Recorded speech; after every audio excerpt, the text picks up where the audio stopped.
state secrets here. Maybe let's just keep it to what the terms of reference of this commission are, and maybe the allegations against Deputy Commissioner Dlamini. What does it entail if somebody has to undergo this process and they get a security clearance? What is it that SSA is looking for? And please don't disclose state security and don't disclose how they go about the process. I'm just looking at what are they looking for to ensure that the wrong people do not get appointed to the senior positions. Commissioner, I will just be very umbrella because I just received my top secret, meaning I must make sure that I keep that top secret and I'm not arrested. So, Commissioner, obviously they look at your financials. They also look at your associates. They look at quite a few things. I think it is a very, very good. You go, with the top secret, you go for polygraph as well. You are subjected to a polygraph. They interview also people that you previously worked with, obviously family members, etc., etc. But it's quite an extensive process, and it's a very good process. Within SSA, they actually they also do the lifestyle audit, I will say. So I will say it's a very, very good assessment that they do. And it is something that should be written in your advert. So before you even, if you look at the advert and we know from the start you've got integrity. If you don't want to the job and you must go for your clearance, you must not even apply. Stay whatever you want to do. So I think it's important that we must bring it in, like you have said, Commissioner, we need to put it from certain levels. We need to put it in the advertisement and make sure you either going to object yourself to one, because we do know it is a process that we say that we will start the process with you, or that you will come with my one. They wanted me to come with my security clearance already. Thank you. Mr. Skakan. Thank you, Commissioner. Please proceed. Apologies, perhaps before you go there, the 18.5, that's the vacant position. How long has this been vacant? This position has been vacant for a while. We did start the process. I think we've started the process already. I'm speaking under correction twice or thrice. However, I'm not just going to appoint somebody because I must fill the position. I want to make sure the person is fit for purpose. So if I'm going to appoint a Deputy Commissioner for Specialized Services, it will be a person that will be able to perform the function. So I will rather, if the candidates are not fit, I will rather then make sure that we re-advertise. So that is the only reason why the position hasn't been filled yet. Just to be clear, how long is a while? When I came, it was already vacant. Okay, thank you. Can I continue? Please. The TMPD is a municipal police service of the Tshwane Metropolis, City of Tshwane, and we receive a budget allocation from the city to run its operations and to fulfill its mandate. As such, the officials of the TMPD work closely with city officials from other departments, both administratively and operationally. The TMPD does not procure services on its own. Instead, it is the city supply chain management finance department that does the procurement and management of contracts, authorizing services and payments of such services. However, we do play a role that we have to make sure that in the department of Deputy Commissioner Dlamini, that he needs to process the invoices and create certain documents in order to go to the CFO, accounts payable, and then he must also make sure there's checks and balances before it goes to the department of the CFO, who is responsible for the payment if they are happy with whatever the documents is submitted to them or on the system. payments are at a later stage of the process, that is, after appointments have been made. In this sentence, you say that the TMPD provides input into the procurement process from inception. What role exactly does it play at those earlier stages, that is before an appointment has been made? Are you referring to the tenders, Commissioner? Let's look at, maybe you'll clarify what you mean. Let's look at your last sentence of paragraph 20. Yes, that is what I mean, but... However, the TMPD as the end user will provide input into the procurement process. I understand that to refer to stages before the actual appointment, because when you substantiated, you referred to a role that's played by Deputy Commissioner Lamini's section, that role being, or rather that role relating to payments. Yes. So my point is, payments are at a very late stage, which is the procurement process has actually been finalized. A contract is in place, and then there are payments to the successful bidder once services have been provided. So what I'm saying is you refer to procurement process, which I understand to refer to a stage before an appointment. Commissioner, there's also, Chairperson, there is a stage before as a technical. If you want to procure any equipment, Yes. you as the technical expert will have to assist, especially when it comes to the beginning stage BEC, or bid specifications BSc. You need to assist them with what exactly is the product that you as the law enforcer wants, because the civilian person won't know. So you will obviously, we will start with what is the end, what do you want the product to do? And then from them you obviously work your way back. So there we assist with technical expertise. However, when it comes to the supply chain management, it is completely with the CFO. And he's also the chairperson of the BAC, and then etc. But we must give that technical, and even if we give the technical advice, there's always somebody from supply chain management that also guide them in terms of the supply chain management policy. Just to make sure I understand, what you've referred to specifically is the bid specification. Specifications. Because TMPD will actually be the client in this instance. Yes. And therefore they should be involved in the bid specification, what exactly is required. You've specified that. Is there anything else that you would mention in which TMPD participates before the actual appointment, before the conclusion of a contract? It should only be, as I said, as a technical advice to assist with that. But it should not be to be part of the supply chain management when it is their role. That is their role. So we should not be involved in that part. Not in the bid evaluation, not in the bid adjudication, not at those stages of the process. It must be the department of the CFO that must be involved in all of that, because there is, if people also like, if this is they take it to the CFO, will identify where it must go, and then they will do it in terms of if you are meeting the requirements of obviously of the advertisement or of the product. And there are things that is non-negotiable. You must meet it. And then, so they will do that type of, make sure that whoever is there is compliant in terms of what they are looking for. Thank you.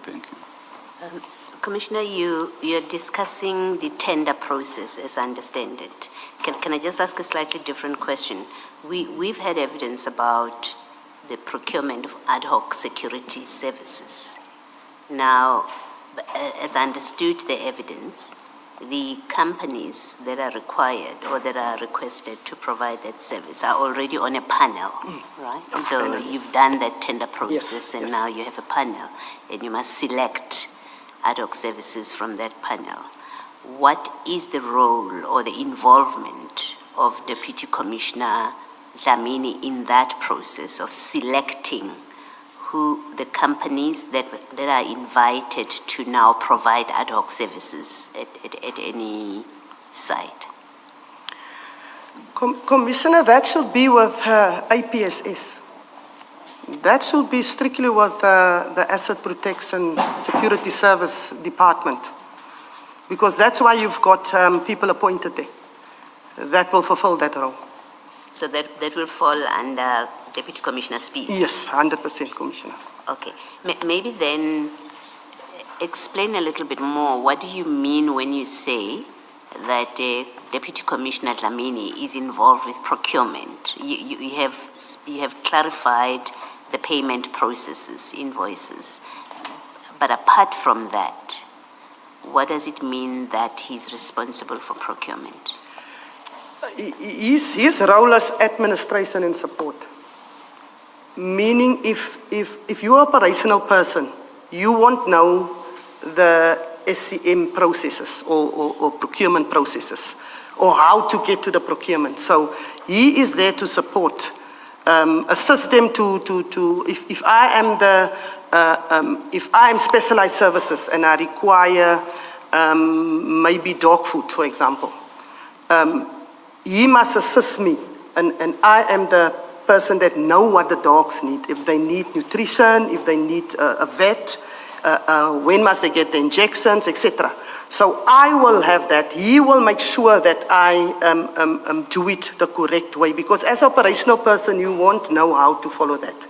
So they will have to assist, but they can also do it on their own. But they can go to him to ask for assistance as well. With sticking with that example, that kind of procurement, it doesn't go to the CT. It is something that gets sorted out at TMPD level. Is that what your explanation means? No, all procurement goes to the city. We don't ourselves procure. No, Commissioner. All procurement processes are finalized by the CFO. Okay. It goes to the CFO. It goes to the BAC.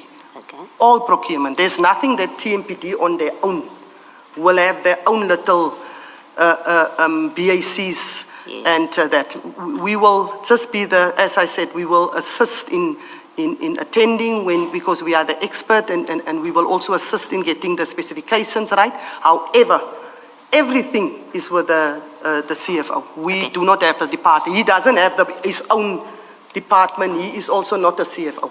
Okay, just to make sure I understand. So the administrative person or operational person that you say must obtain or get dog food, that's a person sitting at the CT, not TMPD. Not TMPD at the city. Thank you. That clarifies it. Thank you. At the city.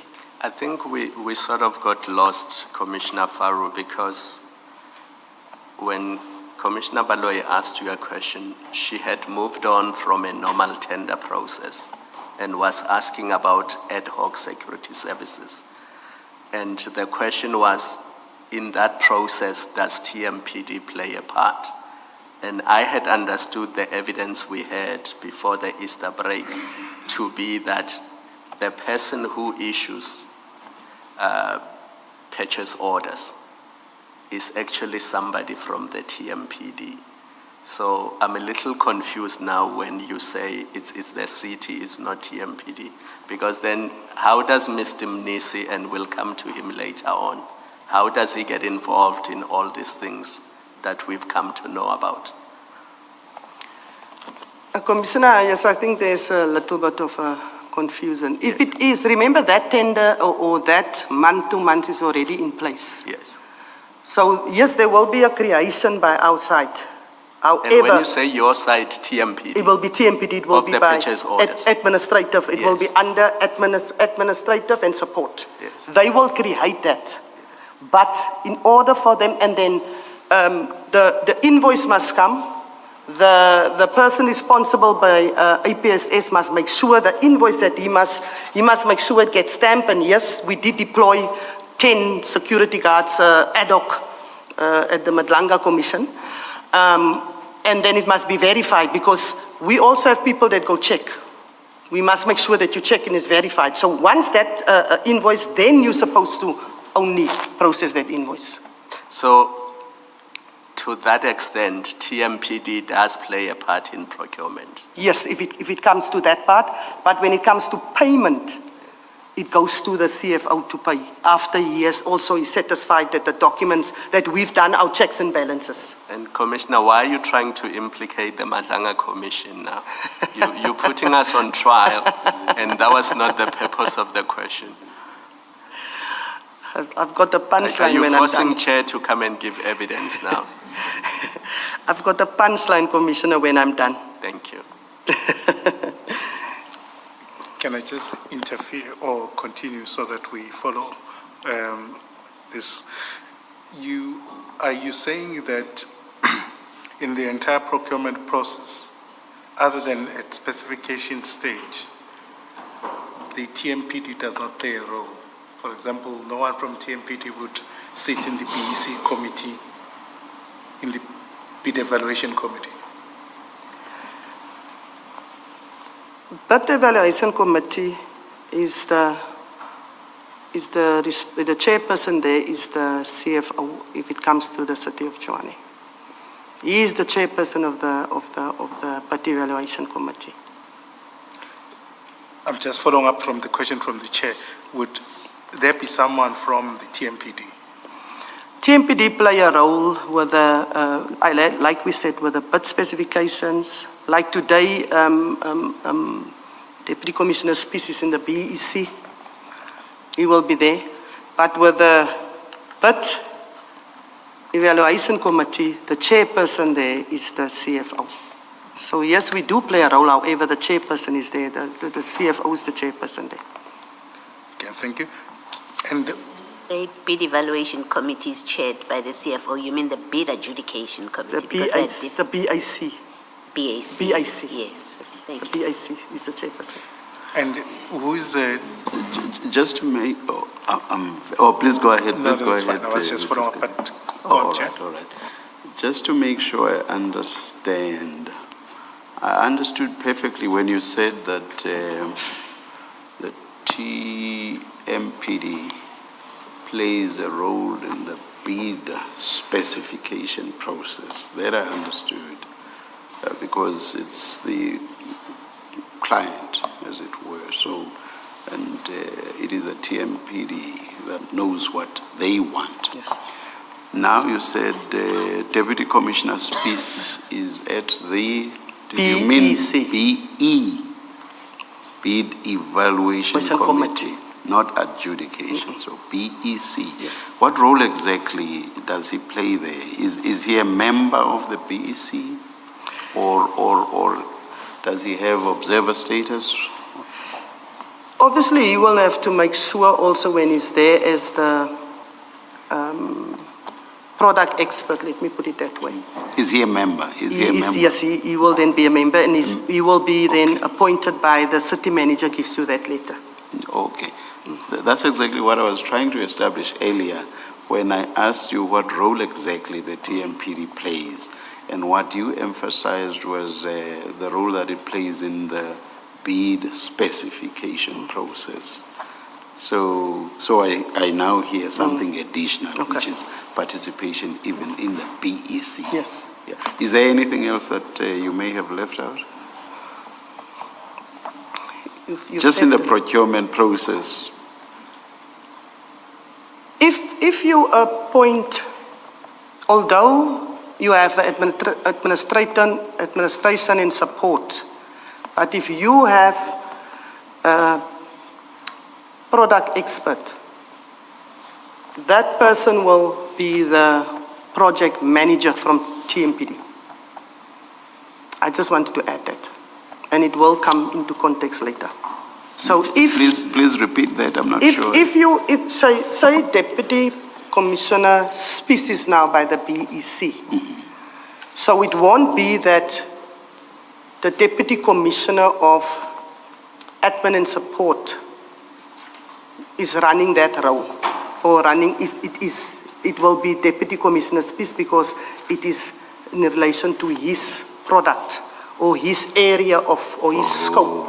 Yes. So that is why he is there. I just wanted to make that clear. Oh, yeah. That's why he is there. So if it relates to So some other section, it will be will another be- deputy, the relevant deputy. You are correct, All right, Chair. thank you. You are Thank you. correct. Relevant to the product. Thank you, Thank you, Commissioner. Chair.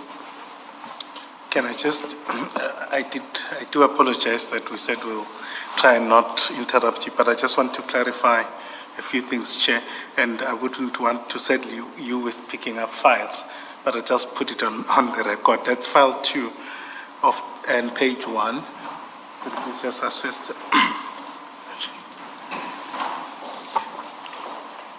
Now, this is at specification level for the initial tender, the security tender. Let's just, page 1 of file 2.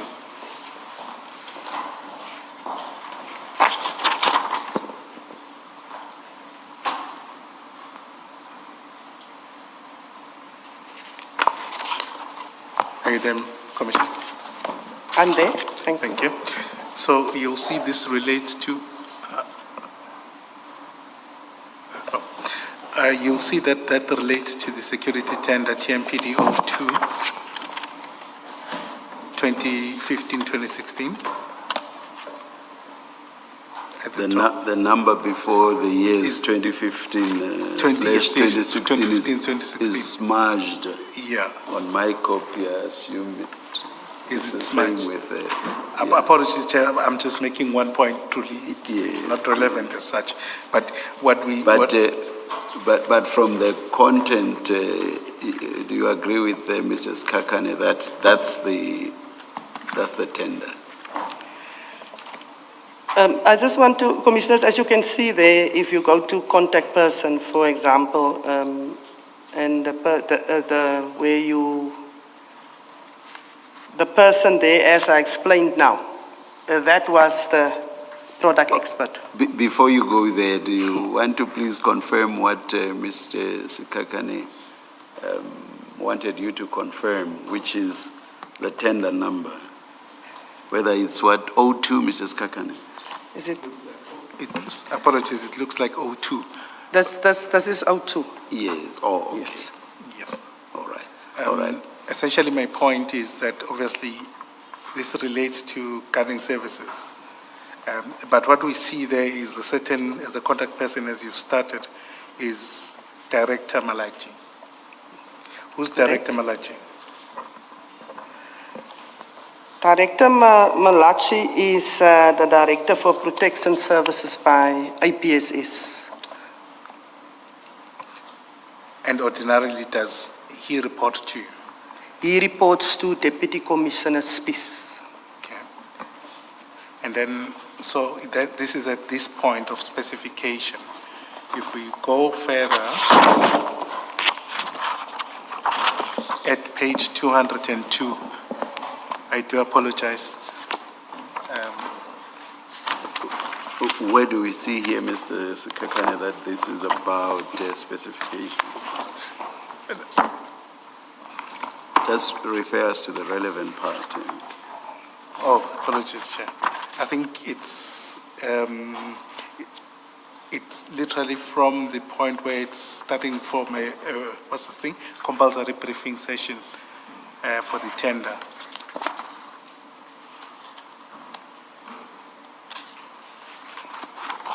But it's not that there is a word All that right, says okay. specification. All right. All right, please continue. Thank you.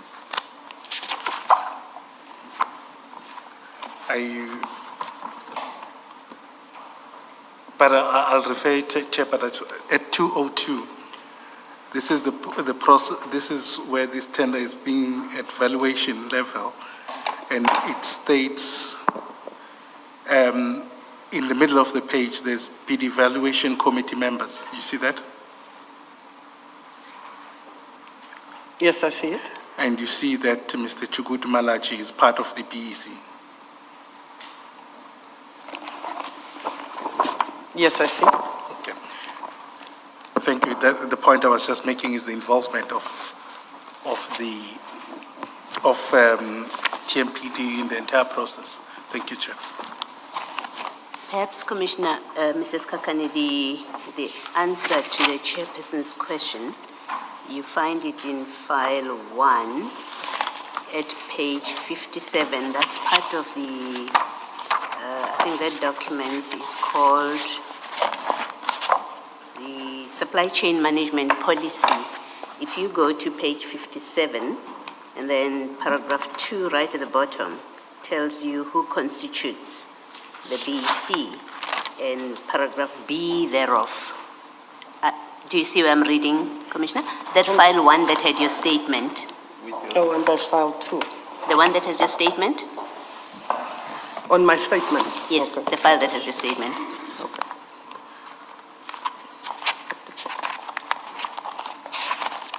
Thank you. Thank you, Commissioner. At page 57. So Yeah. this is the supply chain management policy that we are looking at. And at 57, 2B, it tells you who, in fact, 2 tells you who makes up the BEC. And B says it will be composed of officials from the departments requiring the goods and services.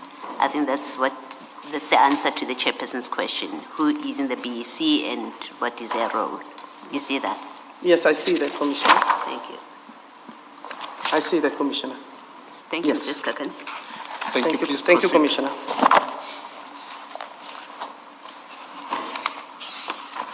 Is there anything that stops Mr. Mnisi from appointing an official from TMPD into the BAC? Is that precluded? Because he's the one who constitutes these committees. Is there anything that stops him from appointing the same Mr. Malachi to be a member of the BAC? Commissioner, if I can see what you are referring to, then I can maybe. I know that evidence leader has now pointed out in terms of the BEC and as well as the BS conditions that are now that Commissioner Baloy has now made clear here. If there's any way that if we come there, if you can just point that out for me so that I can just look at that evidence. So in page 57.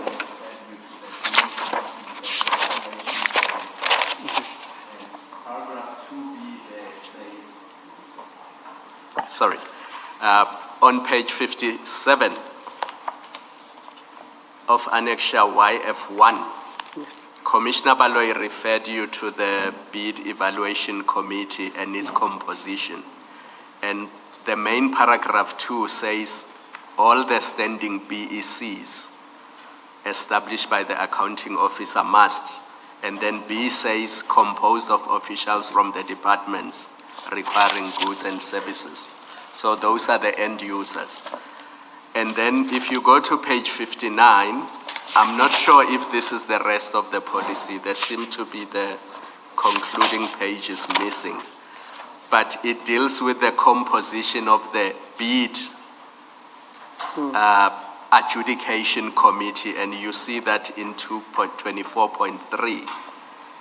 And I had understood you to be saying earlier that the CFO is responsible for the procurement process, so he will appoint members of these committees.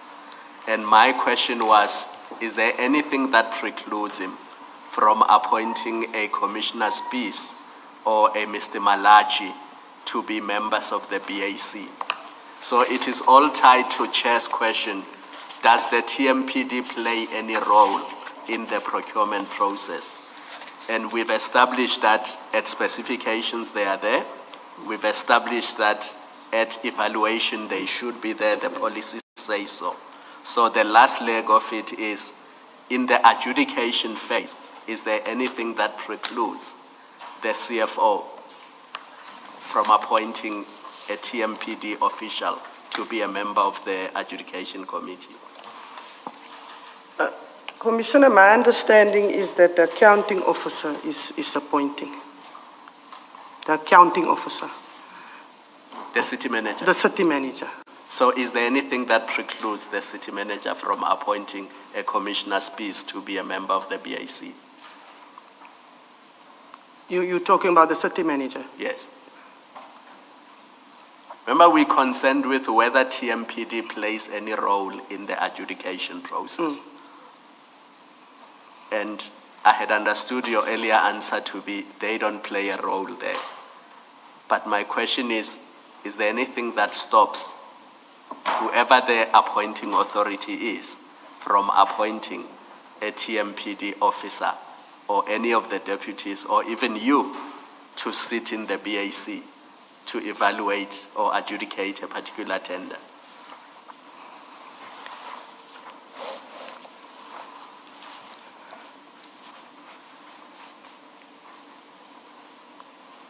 And to be fair to you, Commissioner, if you are not sure, maybe you can provide the answer at a later date or through a supplementary statement, because it's going to be important when we make our recommendations.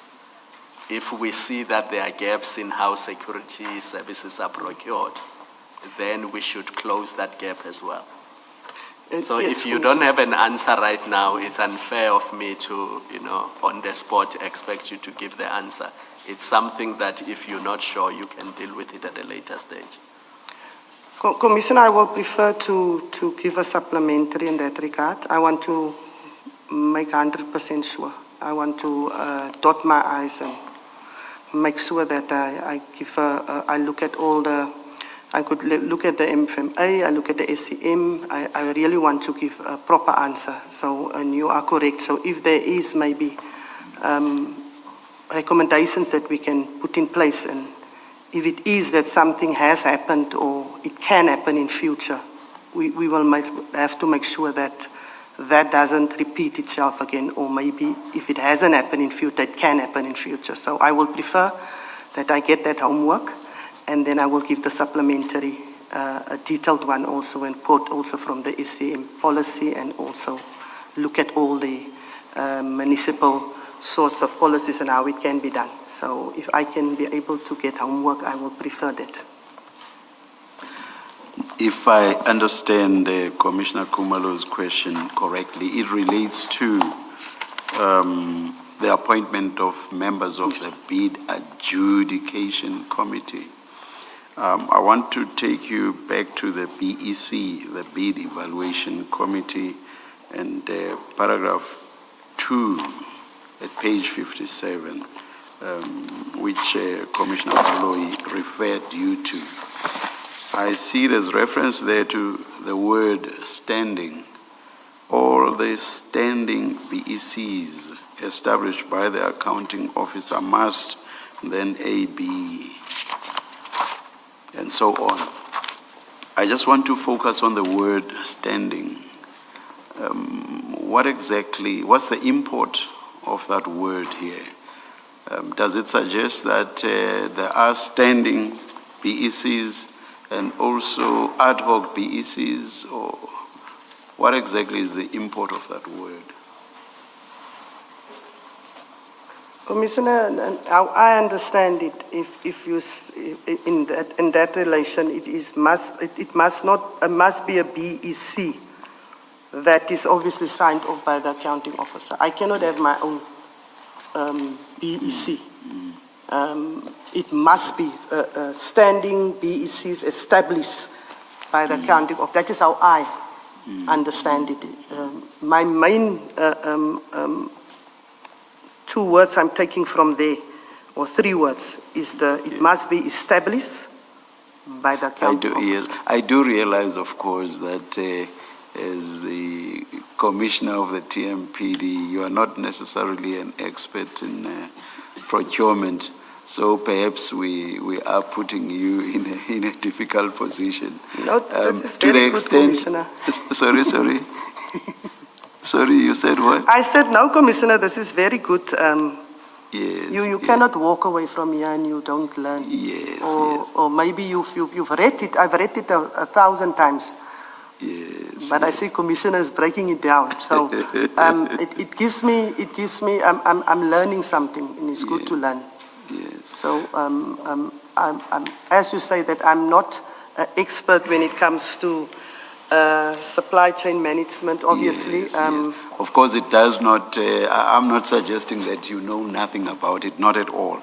Perhaps when you do that supplementary affidavit, you may also just want to touch on the import of the word standing in 24.22, paragraph 20, clause 24.22.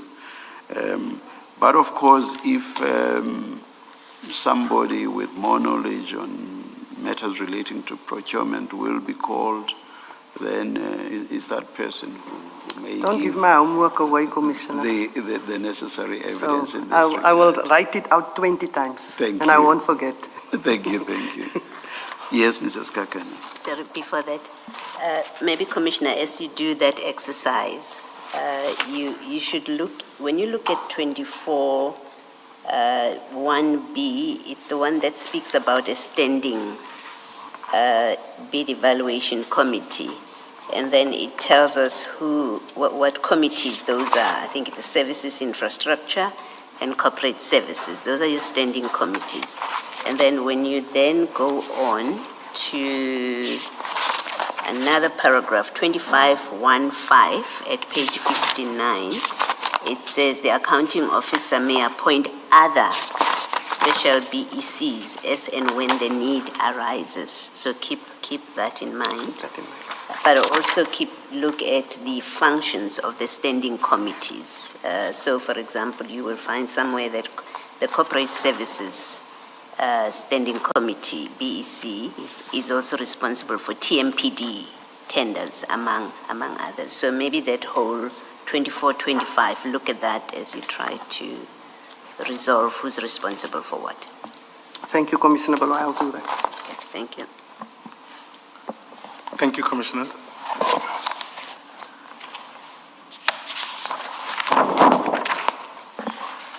And of course, I think other people from SEM are still going to come. Perhaps they will also try and break down these issues about the BECs. In terms of the budgets, from the specification stage onwards, how do you have any knowledge how that is dealt with? So, for example, for these security services, what informs the budget and how far, what powers would the user department have in relation to budget? So, for example, if it's 800 million, how would it be determined? It's the amount of sites that is allocated, and then how many sites that needs to be guarded. And then obviously it will be make sure that the amount that must be paid to the service provider, how many guards, and then that will be you will times that per month, and then obviously by 12. So that actually informs the budget. Yeah, okay.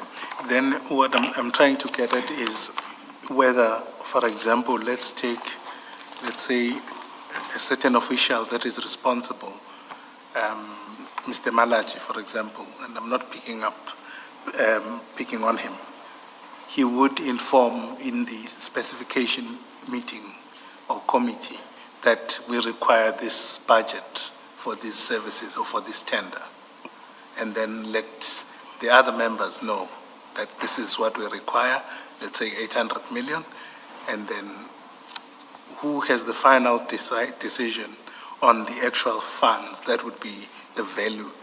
Would it be the CFO? The budget it's every year, so the budget is already there. So in terms of how many, we've got, as I said, we've got in-source security, that is, we've got in-source and outsource security. Now the in-source is the 1,271 that we have. So perhaps maybe let me clarify my question, and I do apologize.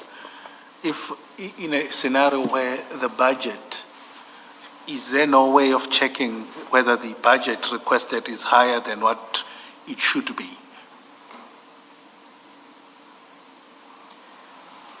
The budget as requested is linked to how many sites are being guarded.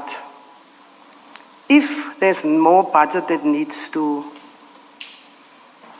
that is required, for example, if there may be, you require more guards at the site because of vandalism and break-in, say you were only at one, but because of whatever situation, you need to require more. However, there must be a reason why you put additional guards. That is what, when I stumbled across the ad hoc, I wanted to know what influenced ad hoc? What is your definition of ad hoc? Because you cannot just put additional guards, but nothing has happened to influence that. That is just for me logic. What made you put additional guards there? That for me, it was the crux that I would like to go in more deeper when I come to that topic, why I stopped the ad hoc deployment. If I will be allowed, commissioners, if I can do that. I would really want to,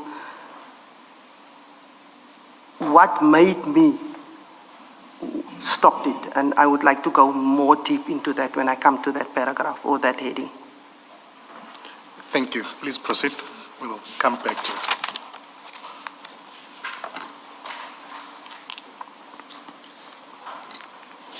So you had, I think you will start with paragraph 21.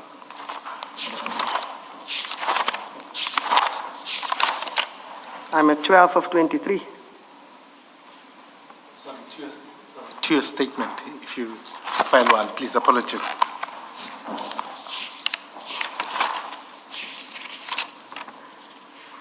That is file one, so paragraph 20, we were dealing with paragraph 20 of your statement? Yes, Please paragraph 20. proceed to paragraph 21.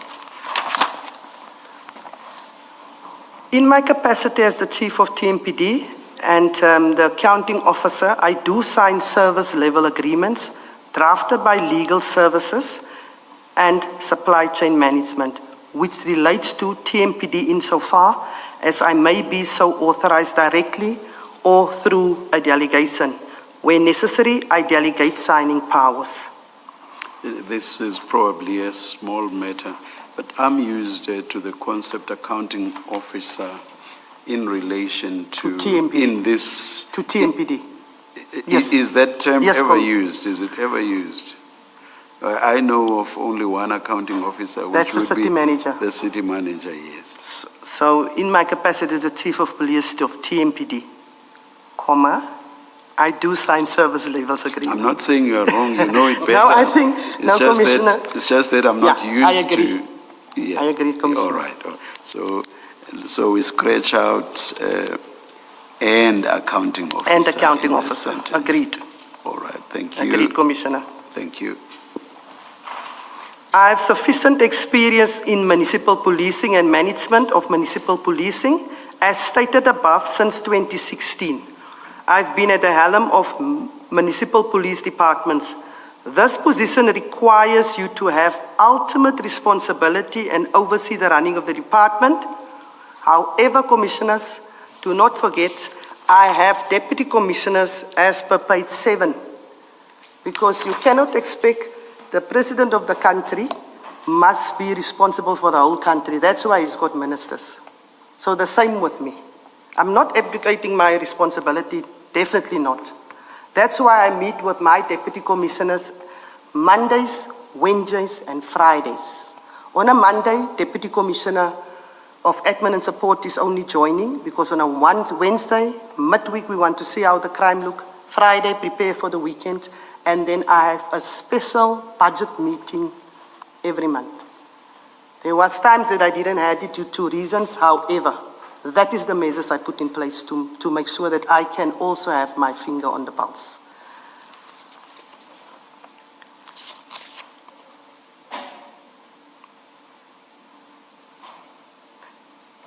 I must continue to caution that my role is management and therefore I rely on the information provided to me from the deputy commissioners or acting deputy commissioners or any other person who is authorized to perform such.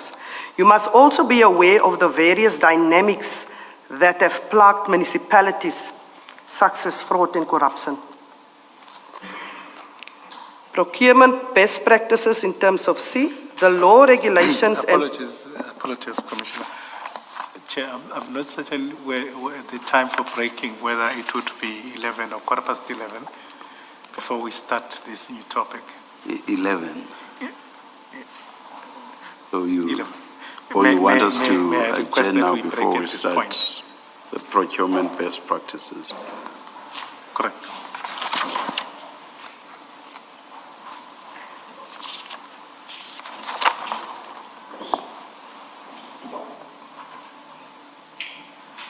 Let's adjourn and resume at 11:25.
Yes, Mrs. Kakane.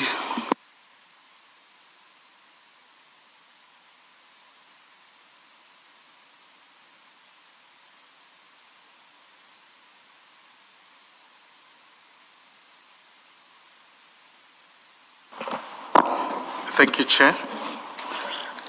Thank you, Commissioner Farrow. Would you please then continue from section C, paragraph 23 of your statement?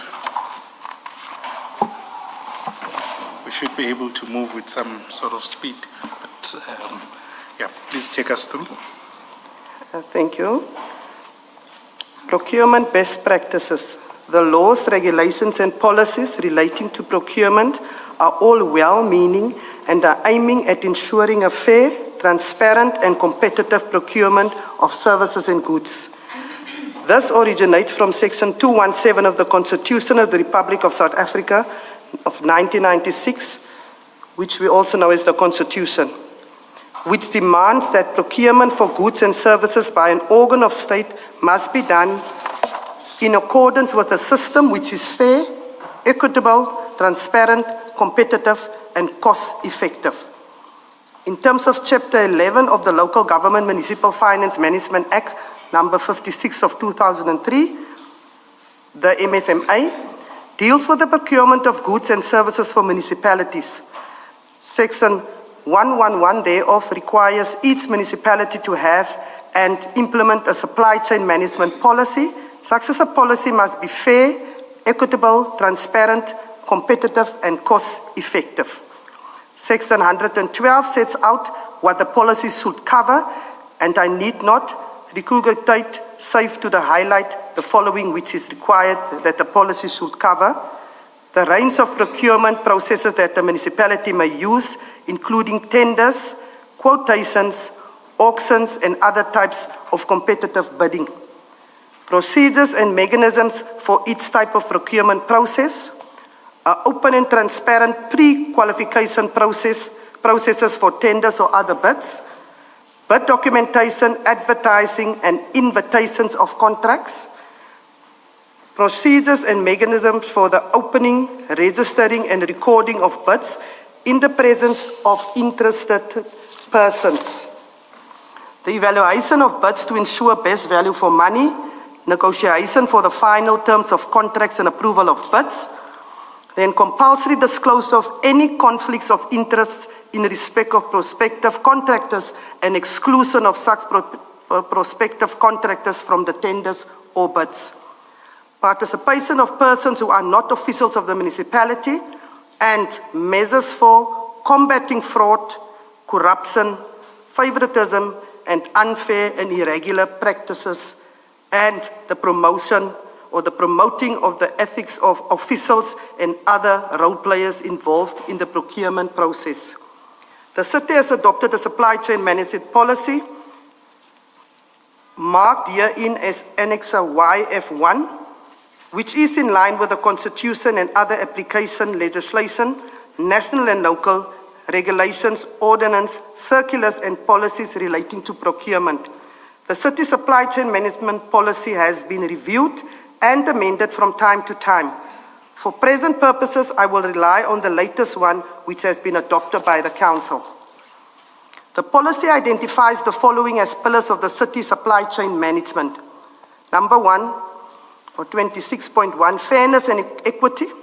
26.2, transparency. 26.3, competitive and cost-effective. And 26.4, value for money. Paragraph 27. Further, the policy sets out the principles which include accountability, efficiency, effectiveness, fairness, legality, transparency, responsiveness, informed decision-making, integrity, consistency, competitiveness, and sustainability. Paragraph 29. In terms of paragraph 9 of the policy sets out the roles and responsibilities for the various role players in the procurement process. In respect of each, I point out the main responsibilities. Paragraph 9.1, the council must maintain oversight over the implementation of the supply chain management policy. Paragraph 9.2, the executive mayor must provide general political guidance over the fiscal and financial affairs of the municipality as per Section 52 of the MFMA. In this regard, he or she may monitor and oversee the exercise of responsibilities assigned to the accounting officer and the chief financial officer, but may not interfere with the exercise of these responsibilities. Paragraph 9.3, the accounting officer is obliged to develop and implement an effective and efficient supply management system that is fair, equitable, transparent, competitive, and cost-effective for the acquisition of goods, services, and works. Paragraph 9.4, the Chief Financial Officer is administratively in charge of the Budget and Treasury Office. He or she must perform budgeting, accounting and analysis, financial reporting, cash management system, debt management, supply chain management, financial management, review and other duties as may be delegated to him or her.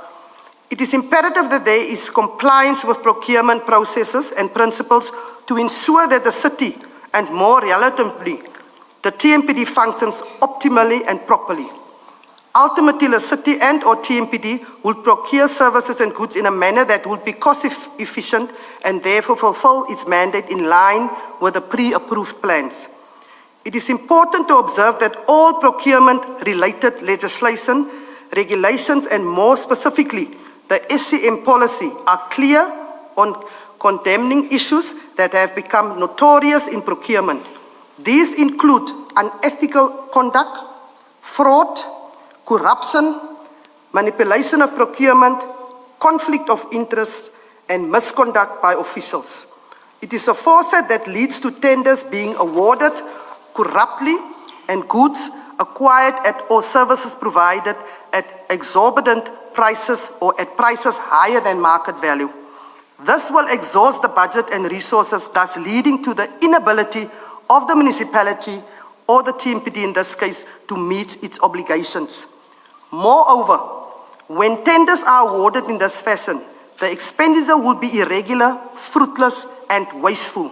The foresight usually leads to qualified audits from the Auditor General. I now want to turn to deal with the unit which is responsible for asset protection. I want to start with the handover of the... Commissioner Farouk, just before you move on, just as a way of understanding, within TMPD, I would take it obviously you try and ensure that these values and principles are adhered to. Yes, okay. I agree. All right.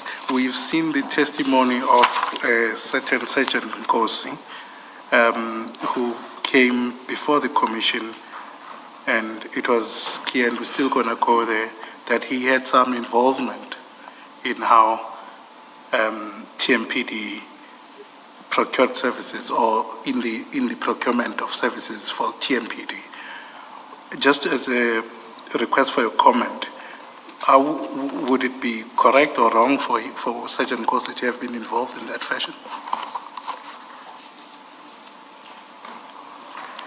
Sergeant Nkosi had no right to interfere in any procurement-related matters within the TMPD. He has no authority. He had no permission. I was not aware that he is busy interfering. I don't know Sergeant Nkosi. I never made contact with him. The first time I saw Sergeant Nkosi was on the Madlanga Commission. So I want to state it categorically. He had no authority to interfere in any TMPD procurement-related matters. Are there other Sergeant Nkosis who are interfering in TMPD processes? We've only seen one so far. My worry is that could be the tip of the iceberg. Commissioner Kumalo, if there's any other persons that is interfering or think of interfering when it comes to TMPD procurement issues, we will deal with them. Has any politician or political party or somebody outside of the TMPD ever given you an instruction to support any service provider or to appoint any individual to a particular position? Have you, since you have been head of TMPD, ever received pressure from a political party or an outsider to make such appointments, whether they are HR related or procurement related?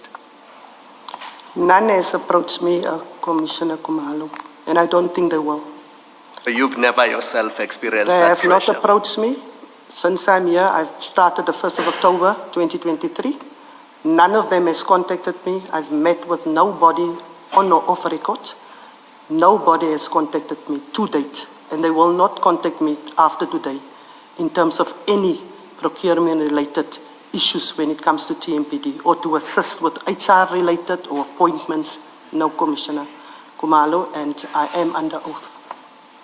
Thank you. Thank you, Mrs. Gana. Commissioner, you've answered these questions from Commissioner Kumalo, and it's about procurement matters, which is also the focus of your statement. But you would also be aware of our terms of reference, that we're not just confined to looking at matters of corruption that may be limited to procurement. We have a wider mandate that includes infiltration by criminal syndicates, the nature, consequence of infiltration in the facilitation of organized crime, suppression of investigations, inducement into criminal or other unlawful activities, commission of criminal offenses, and then aiding and abetting criminal activity, failure to act on credible intelligence, benefiting financially or politically from syndicate operations. Yes. All of that is not directly, yes, it does in the broader scheme of things, encompass procurement, corruption. But what I've read for you now very quickly is wider than that. When it comes to the TMPD, are you not aware of criminal conduct that involves members of the TMPD, even just allegations that would involve members of the TMPD, which is not necessarily about procurement? Thank you, Commissioner Baloy. Commissioner, we have a very active internal affairs within the Tshwane Metro Police Department, headed by Brigadier Danny Manar. Yes, we came across that, especially when I came to the city of Tshwane. And we've dealt with them through consequence management, quite a few. We have to put also measures in place and make sure from the first supervisor, if your member is found wanting, that first supervisor must also be held accountable. You should know where your member is. So we are putting measures in place to make sure that we have a type of a credible TMPD. I do not take kindly to corruption at all, Commissioner. I do not want to see a TMPD officer that's a criminal in uniform. That is not what I want to stand for. We are in charge of the capital city. We are supposed to be the shining star. So we do put measures in place, and we're coming down harsh on those that, even if it's not to do with procurement, anything that is not within the code of conduct and the oath that they have taken, we need to make sure that we are cleaning up. I'm only talking about TMPD, but we must clean up all the Metro Police departments, including all law enforcement departments. We really need to have an introspect and make sure that we do that. We cannot just say it is not happening in my backyard. However, whatever we pick up, not only through the commission, we need to make sure we put measures in place that it does not happen in your department or in your city or even in the country as well. I may just follow up on my own question. In evidence about another municipality, Metro rather, there are suggestions, for example, that officers are implicated in truck hijackings, for example. I think somewhere there's been suggestions, not necessarily for that municipality, but suggestions about involvement in cash in transit, facilitating those things. Is this an issue that in TMPD you have had to deal with, or you are aware of suggestions and allegations that your officers, some may be involved with that? When I came to TMPD, it was September. There was a rest of TMPD officers that was involved in I think it was truck hijacking. Truck hijacking, it was involved. That was my welcome to TMPD. So we are not naive, and we know some of the officers can work together. So we are not naive in terms of that. We do make sure that we put measures in place for that. Complaints, when I came, yes, I received complaints like that. In the last year or two, not so much. However, we are not naive that those things are not taking place.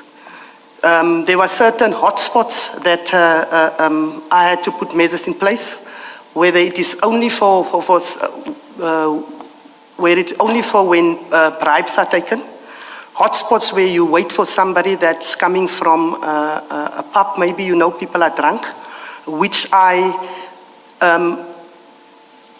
you should not be driving drunk also and not have cash in your car to make sure that you bribe officers. I've requested the officers to actually arrest people that do that. Then I will applaud them. If you arrest somebody that's bribing you, not other way around. So yes, Commissioner, we had that complaints. We are putting measures in place, definitely in that regard. I've got the integrity unit as well. And besides the internal affairs unit, now the integrity unit visit the parades. The integrity unit goes to these hotspots to see where we get complaints from. They mostly deal only with fraud and corruption cases. So yes, Commissioner, we do have to put extra measures in place. You cannot just have your normal measures in place. Thank you. Can I just follow up on this? And Commissioner Farrow, to be fair to you, you don't have to respond now, so you can do it by way of a supplementary statement. Issues arose with another municipality. There was no specific allegation against TMPD. So remember you said you were going to deal with the vetting issue and the BAC issue in the supplementary. So can you add these two other issues? How TMPD responds to IPID's recommendations. So in other words, if there was an investigation by IPID and they have made recommendations that have to be implemented by TMPD, what is TMPD's attitude to that? Because we have heard from Ekurhuleni, for example, that if somebody is being charged criminally, then they don't act against that person internally.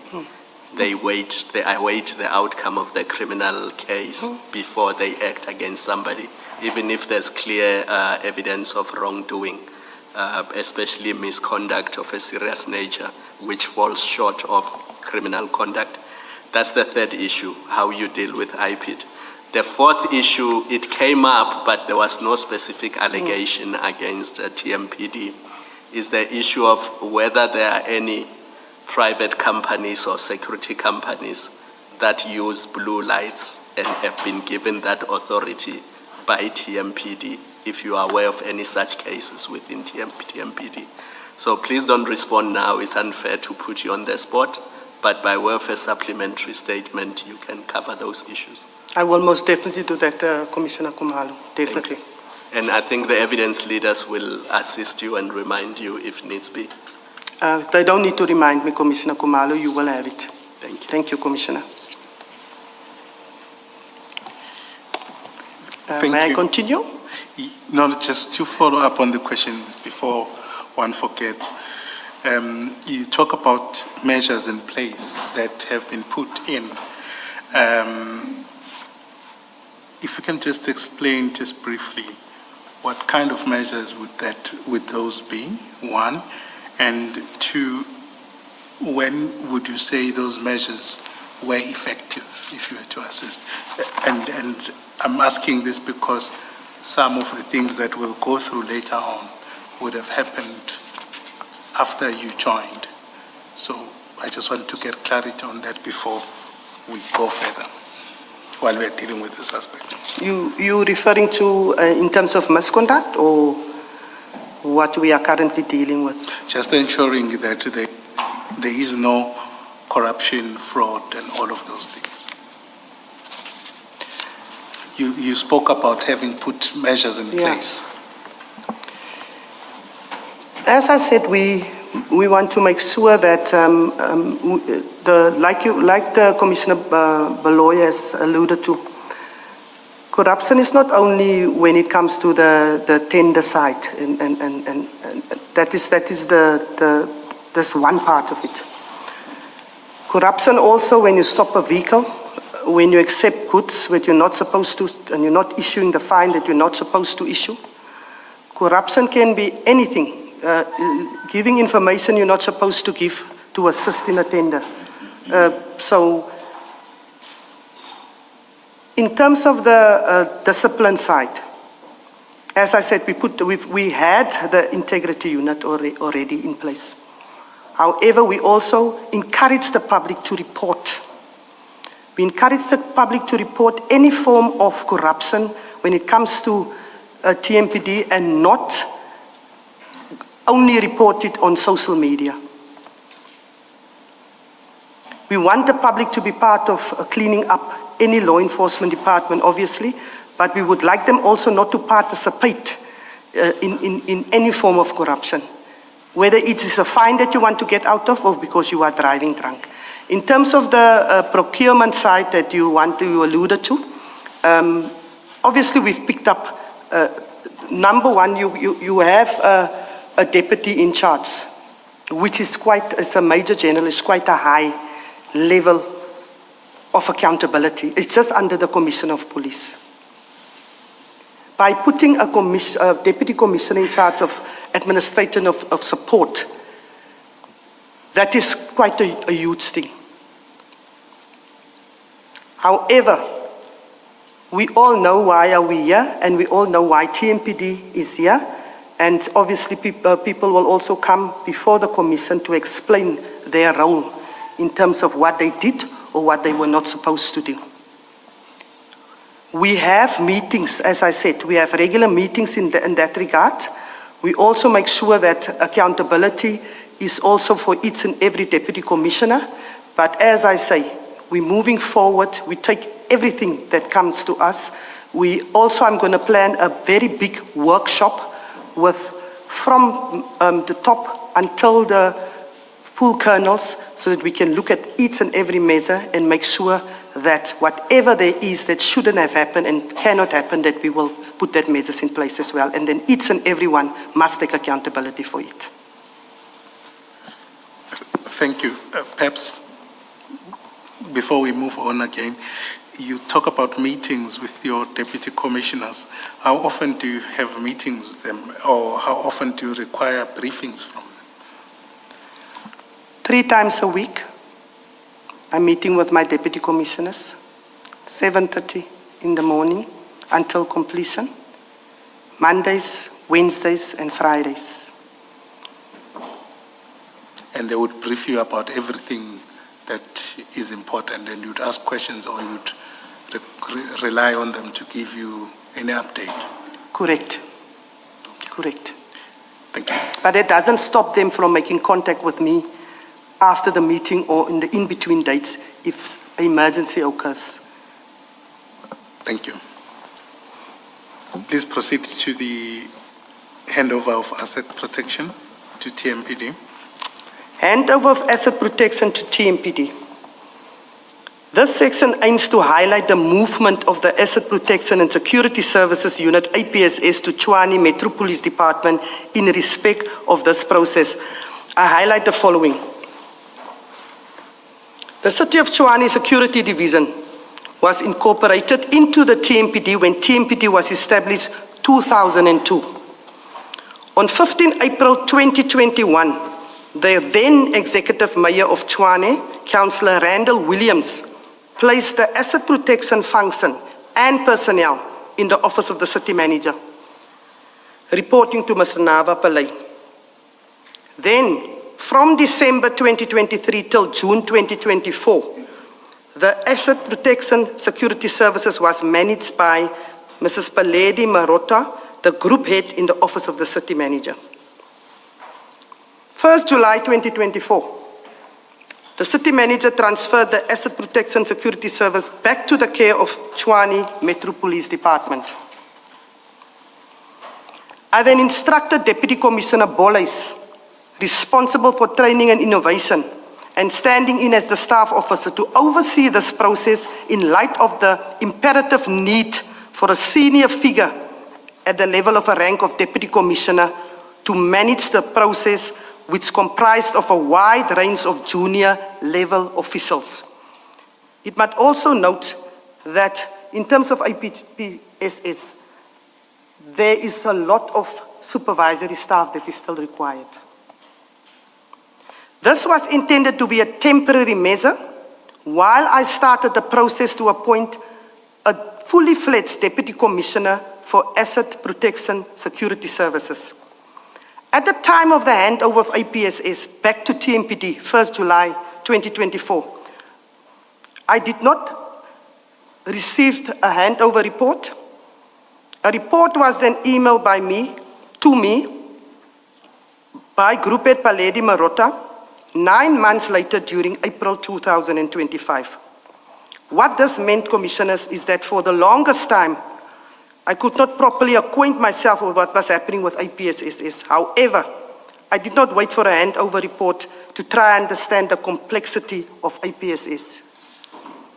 The process of handover was not a usual handover, which had clear guidelines and made the process extremely complicated, as can be seen by the email attached and the report marked herein as Annexer YF2, which is in the bundle. As I stated above, the IPSS is a huge responsibility. Bearing in mind, Commissioners, I still have a TMPD to run.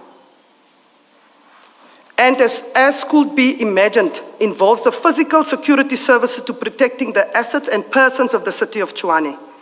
It was imperative for me that I get someone senior in rank to temporarily oversee, as I already alluded to, and that was Deputy Commissioner Bollys, and he was overseeing the unit from 1st of July 2024 until 28th of February 2025, whereas 1st of March 2025, I've appointed Deputy Commissioner Revo Spies, and he became the head of the unit. Sorry, Commissioner, if you turn to page 60 of the file that you have, file 1, is that the report that you got, that you are referring to?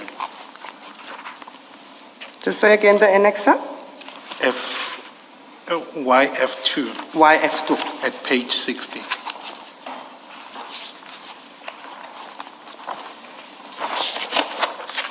That is correct. And if you can just go to page 65 is the email that accompanied the report.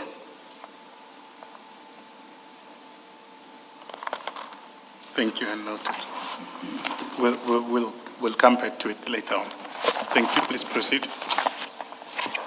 Just when you say you'll come back to the report itself? To the report, to interrogate it and decision. Unless the Commissioner has specific questions, we can deal with it. I do have one question, but I'm happy to leave it until you get back to it. I think in fairness, you can ask, okay. Commissioner. All right. Commissioner, at page 60, that report, sorry, paragraph 3, that very first paragraph in quotes, the implementation of the, you see where I'm reading, Commissioner? Is it by the background? Yes, I'm the Commissioner. And then the very first paragraph in quotes, it says the implementation of the processes regarding the absorption of security guards is a critical deliverable for this administration. Extensive consultation and discussion have taken place on this matter to ensure it occurs seamlessly. And then the next paragraph, it says, it is for this reason that I took the decision to place this process in the office of the city manager through Pillay, Mr. Pillay. You see where I'm reading? That absorption Is that what is commonly or has been commonly referred to as insourcing of security? Commissioner, I prefer... Is it the same thing? Yes, Commissioner. I prefer the word in-house capacity, building in-house capacity. Yes. So yes, Commissioner, that is correct. We have 1,271 of that at the moment, and we intend to actually build more in-house capacity so that we cannot be reliant moving forward on outsourcing anymore. Yes, that actually is really my question. It is, if this big decision was made to insource, these are people that were previously provided by contractors, as I imagine. These people that are now being insourced, they were previously procured on contracted services, right? Yes, yes. And yes, now you Commissioner. bring them in-house. Why is it that there is still this procurement of external security that costs you nearly R1 billion, if in fact this insourcing was achieved its purpose, which is to bring the service in-house so that you are not reliant, and yet we see from your expenditure that in fact you are heavily reliant on external security. Can you just explain how it was conceived and how it has worked out or not worked out? Commissioner Baloy,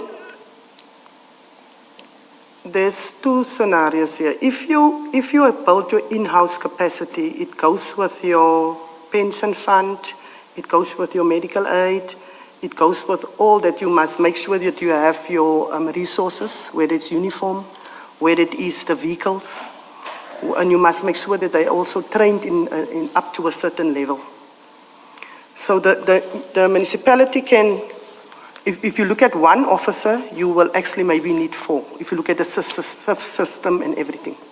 So you need to make sure that it's a gradual type of, to insource it takes time. It is not easy. It might look easy, but it's not easy. If you look at the current 1,271, it was already in-house capacity was built to insource in 2019. At the moment, but we are still busy with the training, and then every year we make sure they get certain benefits. So you need to have a proper plan in place to make sure that you, even if it's small amounts, if I've already drafted a plan how I want to eventually insource, and it will take plus minus 6 years to 7 years to completely insource. It can be quicker, it all depends on budget permitted. However, I just took a plan that is, but if more budget becomes available, it can be quicker. And also the training of you need to train, you need to give uniform. It is really, the cost will be a little bit more than what we have at the moment. But the long term, as you see, I would prefer to have in-house capacity than to sit with the issues that we're sitting with at the moment. To stay away from tenders, and just make sure that we build our in-house capacity. Also, if you're gonna your infrastructure, you need to have control over your infrastructure yourself. That is what I believe. The moment you outsource, you also don't have completely and full control over your infrastructure, which is critical. So is it fair, looking at what it is now, which is this heavy reliance on external contractors to provide this service, is it fair to say that even after this first attempt at insourcing, which you say it's 6 years now, is still training, that in fact even after that, the city continued to be reliant on external? Yes, it's fair to say. External services. So yes. it's not as if there was a gain to the city. There may have been a gain to the job security of these security guards who were previously provided by a contractor. There is that gain. But the city itself, it doesn't appear that since that exercise there's been any gain budgetary-wise and control of your own assets. Is that a fair summary? That is fair, Commissioner. Yes. We must also know that we have, the city of Tshwane has got a lot of sites. And if you look at the infrastructure that we are protecting, your reservoirs, your substations, those are things that you cannot leave and wait for until you will be able to insource. Unfortunately, those are the things that you must protect. So the city is at the moment looking and busy with it. Really, to have a more vigorous plan. The city has requested me to come up with a plan that is, like I said, that I've come up with a plan.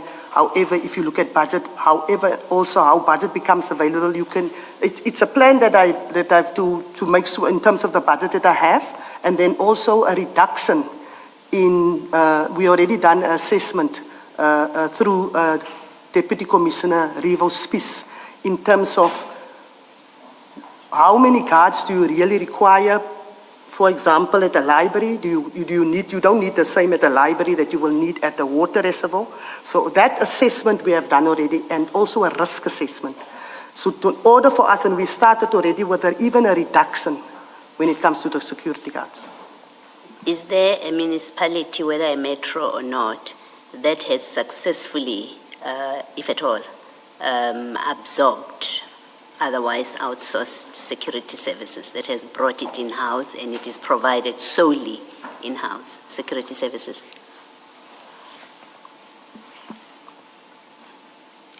I think Nelson Mandela Bay, yes, one or two municipalities that I'm aware of, that they do have their own security department within, and they actually never even had maybe outsourced. So I think there's one or two that didn't even started with outsource. Yes. That have their security division that is within the Safety and Security Directorate, and they look after, like I've explained now, after the assets and the personnel of the municipality. And comparable to Tshwane? I ask because you say you are busy with that project, Yes, looking at that, and it is budget dependent, really. Yes, Commissioner. Metros, especially maybe, that are comparable to Tshwane. Have you done that kind of comparison? I've done the comparison. How successful, Yes. whether anyone has done it, and how successful has it been? I've done that comparison. I went even for fact-finding, but they sit with the same issues that I've said, budget dependent. And then also it depends on how many sites you have. If you look at a small municipality, it's easier for them because they just have a little bit of sites. And the type of sites that you have. Is it a site that, like I make an example, is it a library, or are we talking about a big substation that 68% of the city of Tshwane, if that substation is not physically guarded, will be in darkness? I'm just making an example. So I needed to do, and we've done it, myself and Deputy Commissioner Spies, we looked at all of those, and we have plans, and I can promise you, Commissioner, starting with the new financial year, we already actually started with a reduction in security personnel by doing our assessment and looking into it, and certain security companies have received letters that we are doing a reduction in security guard. Thank you. Thank you, Mr. Saka. Thank you. Just to follow up, is Commissioner Spies, how long is he appointed? Is it on a contract basis? Spies. Commissioner Spies? Yes, how long will he be at your Deputy Commissioner? He is permanent. Permanent. Until he feels he will leave or he reaches the age that he cannot work anymore. So he is permanently at the TMPD. It's not a contract position. Okay, thank you. Please proceed.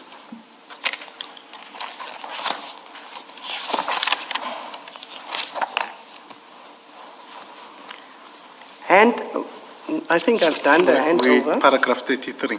33. Thank you so much, Evidence Leader. You are so kind. The subject matters required services of the below mentioned tenders were within the umbrella of asset protection and therefore fell within APSS.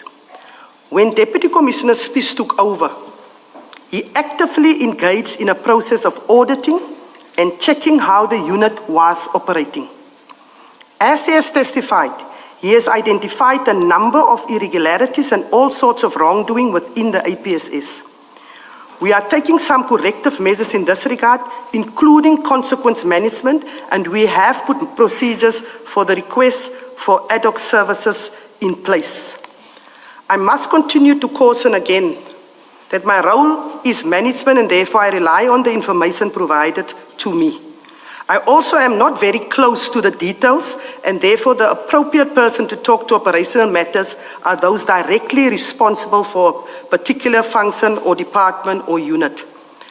I'm not saying that I am not briefed. However, I say this to highlight that the most relevant person to talk to APSS and the tenders below obviously was Deputy Commissioner Spies. He already appeared in front of this commission. I do not wish to repeat also what Deputy Commissioner Spies has already said before the commission. I've gone through his statement and documents and they appear accurate in relation to the knowledge I have. I therefore have nothing additional to add to his statement. Can you please correct the last sentence of paragraph 34? I think what you are trying to say there is you've put controls in place to ensure that when ad hoc services are requested, it is done properly. Now, the way it reads now, that's not what it says.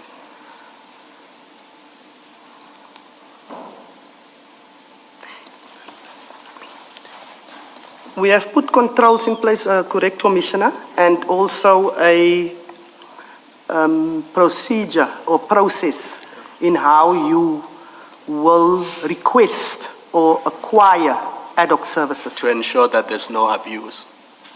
Yes, 100%, Commissioner Kumalo, 100%. Also to ensure that when you require ad hoc, or we have a requesting department, say if it's water and sanitation, for example, you request to us, TMPD. TMPD will go do an assessment in terms of what your request is. And based on our risk assessment, we will then obviously reply to you, or we will add. However, it will come from your budget. It will not come from a budget that I must request additional again. So that is the procedures that we also have put in place. I understood the problem, though. I think both when Sergeant Gossi was testifying and also when Commissioner Spies was, or rather Deputy Commissioner Spies was testifying, I understood the problem to be more with regard to who gets appointed to do the ad hoc services. I'm not so sure that the requests, the filling in of a form and so on address that problem. The problem is with the allocation. I know based on what you said that of course it would not be the TMPD that does the allocations. But I'm not sure to what extent this addresses the problem in the light of what the real problem is. Are you referring to the allocation? The allocation from the 22 companies? Is it GUBIS 85? GUBIS 85 is the entity that received the lion's share of all ad hoc allocations. That's why I say the problem appears to be with the allocations. So the filling in of the forms and so on, I'm not so sure to what extent, if at all, that addresses the real problem. Do you follow me? Yeah. Do you want me to respond, Commissioner? You actually, I think paragraph 49 of your statement does refer to the lion's share received by GUBIS 85. But right now, I'm addressing your attempt at addressing the problem, and I'm saying I do not see that assists in addressing the problem. Commissioner, that was part of my one-on-one briefings with him. Although I'm just now touching on that as an example, we need to look at the entire process. Not only in terms of, I just use that now as an example in terms of, because ad hoc was just ad hoc, and then invoices comes. I was just using that as an example. Yes. However, you are correct, Commissioner, Chairperson. We are looking at the entire food chain. We cannot just look into ad hoc into an isolation. The end of the food chain will be building completely in-house capacity. That is my ultimate goal. So we are working towards that goal, Commissioner. So you are correct, Commissioner. We're looking into each and everything. Thank you. The ad hoc service, this measure that you've put in place, that there must be an application or a form, that request. Surely when you have this discussion with Commissioner Spies, if he's the inventor of the idea, you must have discussed how you see it being a control mechanism. How, if it is implemented and it is implemented successfully, how does it work to be a control mechanism? And I think that's what the chair is trying to get out of you. Yes. I think when it comes to the ad hoc, also the fact of that you need to look within your budget, because previously ad hoc was over and above, and then it must come from TMPD. So the COO is in charge of most of the infrastructure related sites, let me put it that way. And if there is not a good enough reason for you to have ad hoc, you will not even apply for it. I can guarantee you, commissioners, since we put the measure in place, 1 or 2 we received and it was actually needed because of external whatever measures. We have not received requests for ad hoc. So that alone tells me a lot. Over how long a period was that? That is when you received only 2. Since I've stopped it, Commissioner. Since I've stopped it, I think it was just over a year ago. It was just over a year ago. Over a year. 12 March 2025. Okay. So, and roughly how many of these, but I would imagine it was quite a lot. Roughly how many would these ad hoc services be requested? Commissioner, if I come after this, it will go to that paragraph where I will say why I stopped it. I will also give the amount. I will just give the month. Let's. It was 37. I think it was 20 additional than it was supposed to for 1 month.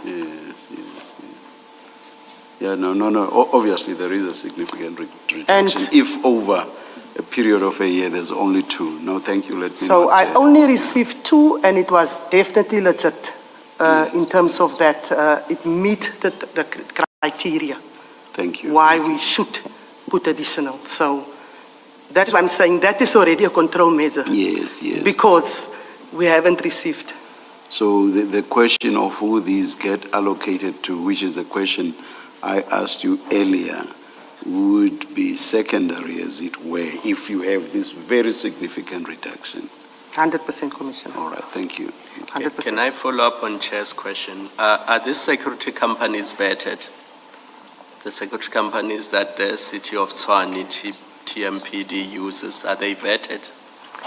Commissioner, we've put a security committee in place. Why are you scared to say yes? No. I was just a security committee in place. The committee was supposed to be in place where you have SSA, you have the COO, you have obviously finance there. And when the unit came over, I saw that committee is not there. We immediately put that committee in place. And that is one of the things that we say the security companies must be vetted. But are they? That's my question. No. Are they vetted? So They the are short not vetted. answer is no. And No, to, Commissioner. to go back to Chair's point, on matters of tenders, those who benefit from tenders will obviously seek to create an environment for ad hoc services to continue. So if you've got a reservoir or other things, even if there was no criminal activity there, if they want you to deploy security there, people will do things, and I'm not accusing anybody, so please don't take this to mean that I'm making an accusation. But it's easy for somebody to create an environment that would necessitate the need for ad hoc services to be, required. That's why vetting is important. You must look at who owns these companies, what kind of people are they? So are you going to take steps to put the committee back in place? Definitely, Commissioner. Definitely. You are correct, Commissioner. And that people can create. We are aware of that. That people can create maybe a situation, sabotage, let us call it sabotage, in order for you. And we've already put measures in place, especially with the reduction. We obviously expect that there's going to be a backlash. People are not going to just say, I experienced it March, the 12th of March, 2025. People are not just going to go say, oh no, it's fine, let us do something else. So I am well aware of that, Commissioner. And what we do, the regional policing that I alluded to, we make sure that where you have reservoirs that we know, you need to include it now in your plan as well. That is also part of my plan, Commissioner. We know from the evidence of Deputy Commissioner Spies that there is a tender process now that is underway. Yes. The previous or your current service providers were appointed by way of agreed court order. Yes. So vetting would not have even been a feature, it seems. In the current process, is there a requirement that for companies to be vetted, for the companies that are successful to be vetted? And is that, and I'm asking about the current tender process as what was advertised. Do bidders understand that they would be required to be vetted, and in addition, so that's one. Two, that it would be a disqualifier. Has a decision been made that it will be a disqualifier if a company is not successful, whatever that means, when it is vetted? And do bidders have they been made to understand that? Or is that your internal thinking and processes which have not been made public to bidders? Commissioner, I think if we want to get this right, we cannot wait for another 3 years, for another tender, and then they take you to court for another 6 years. I think it's important that we this time do it correctly. You do know that the tender went for property, and then obviously the tender was not awarded, and that's why the process has been started, obviously from scratch now, where Deputy Commissioner Spies has been appointed also to run it from TMPD side. So I think, Commissioner, if it's not there, it should be included, Commissioner, definitely. As I said, we've got the committee, the security committee, and that was one of the recommendations from the security, actually from SSA, the person that's sitting there. Even before the committee, the commission, that is one of the recommendations, and it's already as part of our minutes that must be done, Commissioner. So I think we must just build on that, Commissioner. If it is part of the recommendations already, one expects that it is part of the 100%. Current process, the selection process that you are running, and bidders understand that you are going to apply that.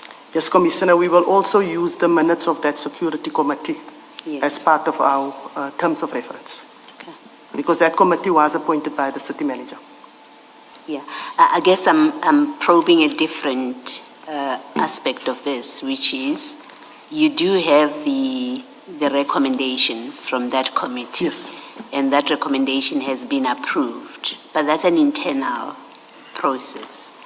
Whether bidders who submitted tenders in this new process, which is still subject to evaluation, whether the bidders who participate in that know that's one of the requirements to succeed to be awarded the tender or to be included on the panel, whether they know that's one of the requirements they must meet is really the question that I'm asking. And if you don't have an immediate answer, I'm happy for you to address it in a supplementary statement, or whoever's dealing with procurement and this tender in particular, if they're going to be testifying, that they should deal with that. I would prefer that I add it to my homework, Commissioner Baloy. All right. And let me take responsibility for that as the Commissioner of TMPD. Okay, thank you, Commissioner. Because you see, Commissioner Faru, as you said earlier, you don't want criminals in the No. service. I had Chair correcting me that it's not a force, it's a service. So in the Metro Police Service, you don't want criminals. And you cannot in the same breath be comfortable with having security companies that have criminals in them looking after the municipality's properties and assets. Because it Critical. defeats the whole purpose. Definitely, Commissioner, you are. So you are to spot on. Commissioner Baloy's point, going forward, it is something that should be, you can't fix the past, but going forward, there's no reason you can have this as a requirement. Definitely, Commissioner. You are correct, Commissioner. I agree with you 100%.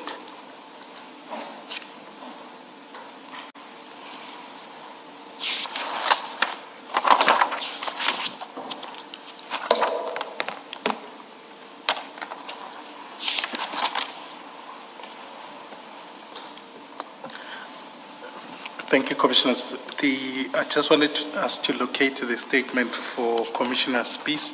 It's in the small file. But you don't need to refer to it. It's just item 7 of that statement. We'll get to it later on, of that supplementary part.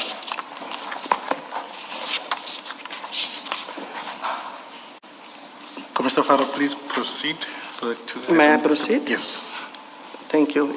If I'm correct, I'm at the top of D. Paragraph 36. 32. Is it 36? Yes. Okay, yes. Thank you.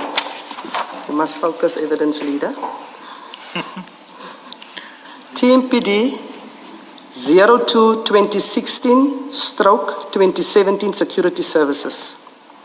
At the outset, I point out that tender TMPD 02-2016-2017 was issued, adjudicated and awarded before my time with TMPD. Bearing in mind, Commissioners, I only started 1st of October 2023. The tender was according to the award appointment letters managed by Director Malachi and Mr. Nava Pillay within the Asset Protection Unit when it was still under the Office of the City Manager. In this regard, I refer to Annex YF3. As mentioned earlier, the unit was relocated under my control within the Asset Protection and Security Services Division from 1st July 2024, Commissioners, not 2025. Can I ask that be corrected? Yes.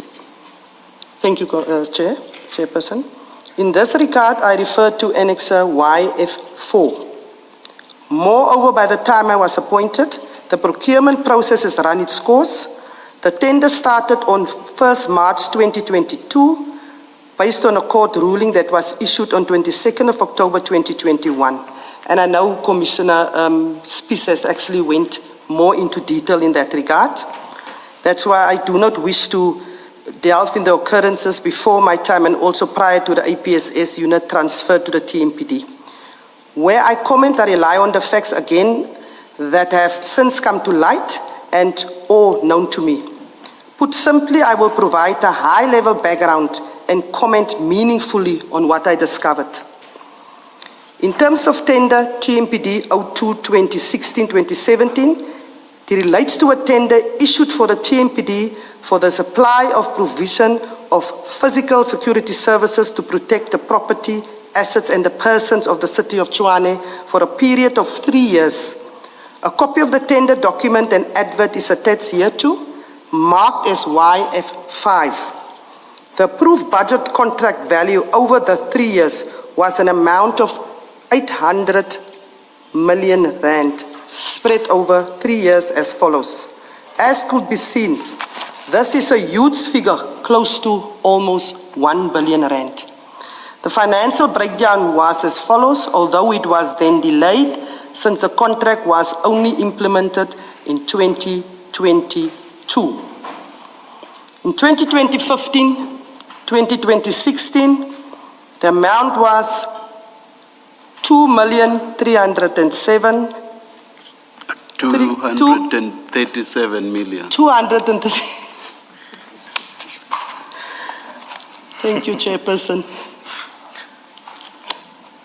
237,632,200 rand.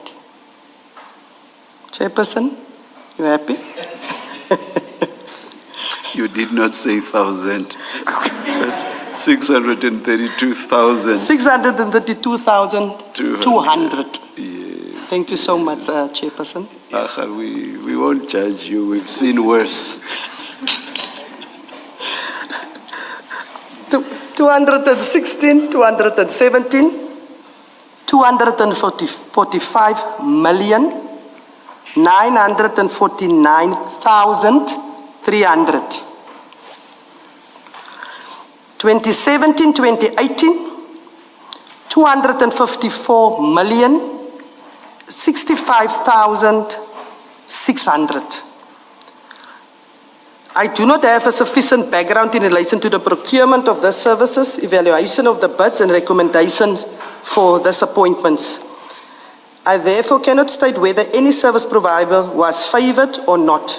It is apparent from the court order of 22nd October 2021 that the city and Lebeleleng, Maslachi Trading, PTY Ltd somehow agreed that bidders recommended by the Bid Evaluation Committee would be appointed to provide the services.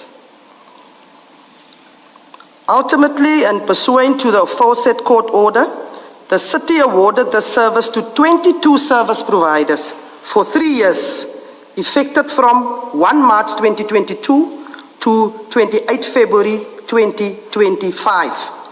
A new tender process started in 2024 to replace the existing tender that would have expired on 28 February 2025.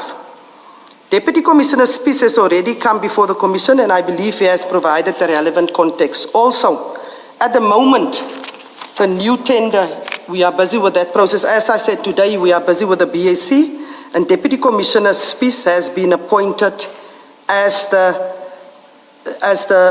responsible person. Also, Commissioners, I know you're going to ask, why is this process taking so long? It was my same question, Commissioners.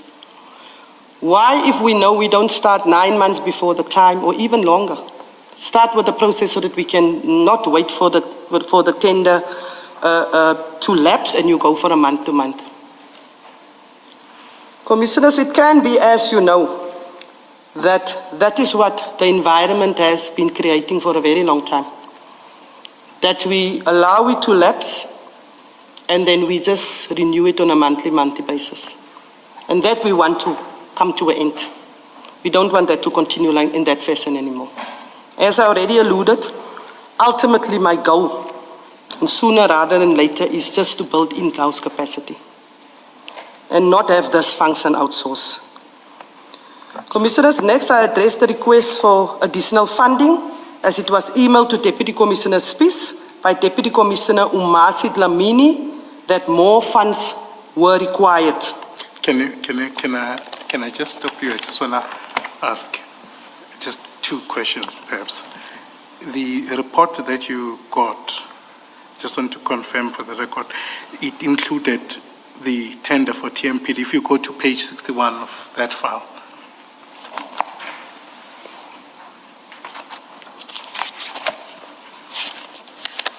At the bottom there, paragraph 4.2.1, it talks about appointed security service providers. I'm still getting there. Just repeat again, sorry, Commissioner. Page Sorry, sir. 61, 61. I'm there. at the bottom, paragraph 4.2.1, I'm there, thank you. the city appointed 22 security service providers, and then it explains the services. This is the same tender that we're dealing with. Now, I just wanted to check on your side, did you try and investigate anything about this tender when you got to this report? In terms of the old tender, In the security, the security tender? did you- 2016, 2017 tender. Correct. Try to investigate it. Yes. No, I did not investigate it. Okay. Not at all. Okay. And then in terms of your of dealing with this report, did you ask for any briefing on it, or you were happy with how it is? The briefing from, No, from the person who compiled it, or anyone else who may be involved, or you were happy with the report itself as it stands? we did request and we did have several conversations. However, we did not receive the written one, which we received at a very late stage. And by the time we've received the written document, rightfully so in what she put in an email, we had to already figure out the complexity of APSSS. This also comes, the report comes a month after I've already also stumbled across in the ad hoc. Remember the ad hoc I stopped 12 March 2025. The report came April 2025. Correct. And if you look at the report, there's not much that is said even about ad hoc. If you look at the report itself. Yes, that's why I was Yes. going to ask about your satisfaction about the report. Yes, the report, yes, it was broad. However, you needed to make sure that you do your proper assessment of the sites, etc., to get more information, and then also in terms of the resources. For example, APSS didn't have any vehicles, for example. So the handover of the staff, all of that, and I understand the predicament that the group at Paledi was in. She also just was overseeing and was in the office of the city manager. So we had to obviously make sure that we do our assessments and make sure that we know APSS from start, and whatever measures that we have to put in place, we have to put in place from TMPD side. Okay, let me perhaps see if I understand it correctly. So you got this report. This is now 9 months after APSS was transferred to you. So for that period, let's assume it's some vacuum. We'll come back to it. When you get this report, am I understanding you correctly to say you then did an assessment whether what it said was correct or not in terms of the sites and everything else? When Deputy Commissioner Spies was appointed, the assessment already started. Yes. So we actually started already the assessment. Remember, he was appointed 1st March 2025. Yes, he took from this report. However, most of the things in this report we already knew. Through that, we have done our own type of figuring out what APSS is about and what we need to know. We did our own type of, you need to start with your organizational structure. You need to find out what was it intended. You needed to look at the function. You needed to look at what is the function of APS. Are they performing it? All those things was done. And all these problems about ad hoc, had you identified them at the time? At the time, ad hoc deployment, obviously, if you don't bring it to a person's attention, ad hoc appointments was not done. There was no procedure in place. So if there's no procedure in place and no written rule, that is how ad hoc deployment came about. Okay, thanks. So we'll come back to it. Can I just follow up? And based on an earlier discussion, you said that you have these meetings on a regular basis with your deputy commissioners, and one of those meetings is the budget meeting that happens. I think you said monthly, the budget meeting. Isn't that meeting the forum? And here you must say how it works and what kind of information serves in that budget committee.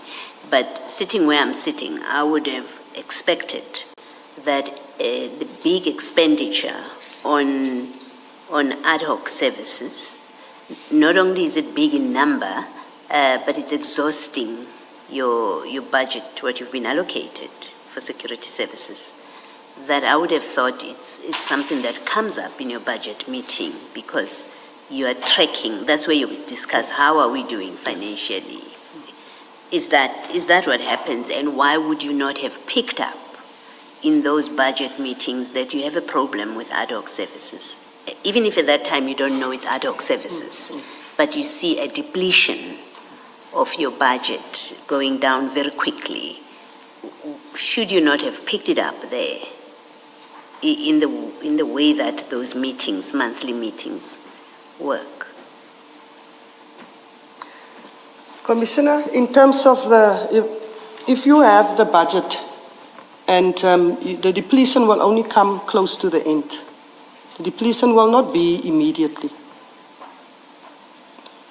So yes, in that meeting, Watchman Services is the name. That came up a lot. There was also that we did not sometimes get the entire budget. Maybe you get 500,000. And then by the adjustment budget, you will have to actually apply or write to request because you're going to run out of funding. If you take the amount, I'm talking about the amount of sites that we had to deploy at that is not ad hoc services. That alone, your budget is running out already. So you will apply for that. If it comes to the ad hoc, as I will also come to that, the ad hoc services, where I pick up here, the ad hoc services is where an email was sent from Deputy Commissioner Dlamini to Deputy Commissioner Spies to say that there is 20 additional sites. That sparks me to look at this and say, I think I sent 3 consecutive emails that day to say, number one, 20 additional sites, because I'm thinking nobody, as you say correctly so, Commissioner, at that meetings came and said we have an issue. There was break-ins, for example, or there was vandalism, or brought something to my attention that we required ad hoc deployment. So I wanted to know, if you look at the emails, what is this ad hoc services? And why did you require 20 additional? For me, that was just a red flag. I also wanted to know who approved it, and I requested Deputy Commissioner Spies to do an investigation in that regard. I also requested him to stop it with immediate effect and to put a process in place on how to manage and how are you requesting ad hoc services. Needless to say, Commissioners, if I must just continue. After I stopped at ad hoc services, and only now in hindsight I can see, a smear campaign started against me. Number one, my qualifications, it was said that I misrepresented my qualifications. Number two, it was said that I received a 450,000 voucher. I don't know from who. A forensic investigation was done, and I welcomed it because I know it's not true. I've requested the people that do the forensic investigation not because Metropolis can do certified copies. I'm not going to give you certified copies. I want you to go to the university to go verify my qualifications. My qualifications was verified. Number 2, who will give you a 450,000 rand voucher? Coming from anonymous WhatsApp. That was also showed that it is also lies. You mentioned the voucher in paragraph 51 Yes, Commissioner. of your statement. Yes, Commissioner. And there's no indication who the voucher was from or what it was for. The anonymous WhatsApp text you are referring to, did it mention who the voucher came from or what it was for? Commissioner, I don't know what was the voucher supposed to be for. And I've never heard in my life that you can get such a big voucher. So there was no detail even from the person who made the allegation? The 450,000, Yes. what the voucher was for? No, there was no detail. explanation, no, Commissioner. Oh, okay. So you say it was an anonymous... Anonymous WhatsApp, Commissioner. WhatsApp text, all right. Okay. But, Please continue with your response to Commissioner Baloyi. Commissioner Baloyi. Let me tell you what I'm struggling with. I know that you become aware, and then you become aware that there's a request for further funding, Yes, Commissioner. and then you give the instructions as you did. We've heard that from Commissioner Spies. What I'm struggling with, or what's not clear to me, is that you become aware because at the point where Deputy Commissioner Dlamini says to Commissioner Spies, Deputy Commissioner Spies, we've run out of money, you need to go and ask for more money. That's when you become aware, because I think you're copied or something. But Yes, I'm copied. yes, you become aware of it. But I'm concerned about your lack of awareness before that email, when in fact, on your account, you have these monthly budget meetings, and I don't understand them. That's why I was hoping that you would explain how these budget meetings work, what kind of conversations you have, what kind of information is presented to you. To me, a layperson who's outside of your systems, I assume that in a budget meeting, one of the things that you would do is to track your performance, your financial performance against budget. Yes, Commissioner. So I expect that there you would pick up how you are doing with the expenses, security expenses. So long before Deputy Commissioner Dlamini says to Deputy Commissioner Spies, we've run out of money, you need to go and get money. Long before that, you would have picked it up from your meetings, From my meetings. and then taken action to do the kind of investigation that you say you then instructed to give the kind of instructions that you gave. So I'm struggling with that you become aware only late in the day, and yet you seem to have a vehicle of these meetings that should be your alert mechanism. Can you just explain why it is you would not have picked this up from your budget meetings? Commissioner, in terms of the ad hoc, you could only pick up the ad hoc if the ad hoc, obviously, Commissioner, is done in the correct way. Let me start there. If the ad hoc is not done in a way that it's supposed to be with all, that is why we are picking this up now, and it's in this commission, that we pick up that people has done the ad hoc, whether they were authorized to do it, whether it was in a manner that was supposed to do it. So if people are doing things not in the manner that you do it transparent, and people are doing it in a way that they don't want it to be transparent, then Commissioner Baloyi, then You will not immediately pick it up, Commissioner Baloy. Case of, in these budget meetings, there are no reports. There was no report, for example, about here's the budget for ad hoc security services that we were allocated, if there is a budget for that. I don't recall the evidence of Commissioner Smith. No, Commissioner, you don't get a budget for ad hoc services. No, you get for security. Yes. Yes.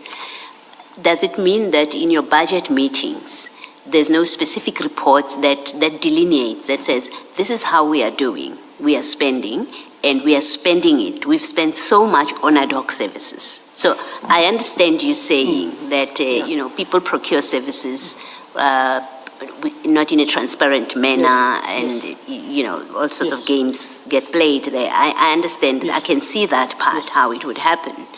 But you have a regular budget meeting, and I would have thought that in your budget meeting, you would, among other specific items, be told, here's where we are spending, and we are spending so much on ad hoc services, and this is the impact of it on our budget. Are you saying nothing of sorts happens in your meeting? There is a presentation that is done, Commissioner Baloy, where we discuss each and every line item, obviously. Maybe if I can also just submit that presentation to put it more into context of what was discussed as part of my supplementary, I will appreciate that. If it's then... You can do that, but let me ask this maybe finally. As you sit there, are you saying in these meetings, as a specific line item, yes, there wouldn't have been discussions, or there was no discussions about ad hoc services and what they were costing you and what they were doing to your budget?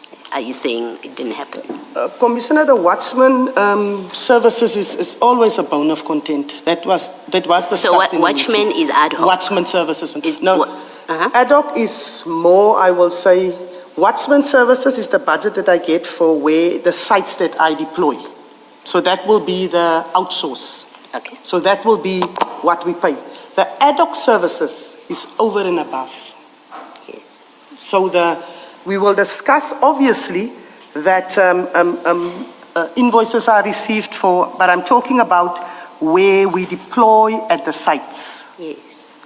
Outsource where you are legally deployed. So ad hoc is when deployment is taking place, as I explained, and the deployment are taking place like we've picked up let me just use that as example, the 20 extra, so that didn't go through the budget committee. You understand, Commissioner Baloy? It never went through the budget committee, because has that went through the budget committee, obviously I would have asked questions and say, what is this and who authorized it, like I've asked on the email. So the ad hoc didn't have also a process in place. You cannot just put ad hoc, and as I already explained, then there's no process in place. So, Commissioner Baloy, as I said, we received APSS. We figured out APSS complexity as we go along. I stopped the ad hoc the March. I got a report the month after the April of things that I've already figured out, or me and Deputy Commissioner Bollys that had extra responsibility that we already had to figure out. So in terms of the ad hoc is not like now, it is a before request and not deploy and then you just bring the invoice. Okay. All right, we'll leave it for now. I want to make sure that I understand you, Commissioner.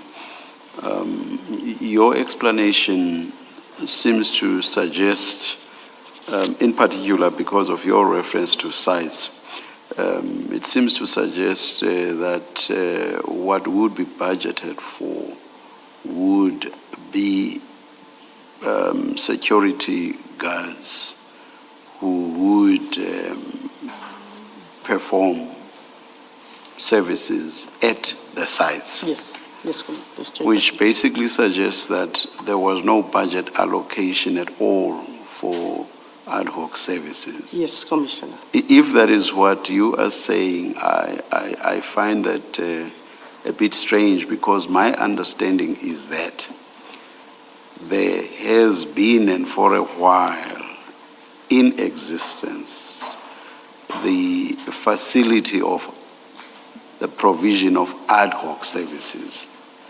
And if that is so, surely that would be budgeted for. Money would not simply be taken from the budget provided for rendering services at sites. I just want to make sure that I understand you correctly when you say there would be no budget whatsoever for ad hoc services. If that is your testimony, then I find it a bit strange. Commissioner, If I'm mistaken, Yeah. tell me to my face that I am mistaken. Commissioner, the budget received is for the outsourced security at the sites. So the budget that you receive 1st of July every year is for that. Ad hoc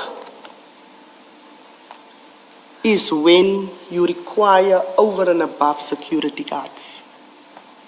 I made an example where I say, for example, if you have a library, for example, you've deployed 2 there. However, all of a sudden there's vandalism, there's theft, or whatever, or you renovate it, so you put additional now. So that will be, or something happened, then you will put ad hoc. Yeah, I get Yeah. the examples, but my point is more this. This is something that the municipality foresees. So the municipality knows that issues like those will arise. It's not even may arise, Yeah, they yes. will arise. And I suggest to you that this is something that has been happening.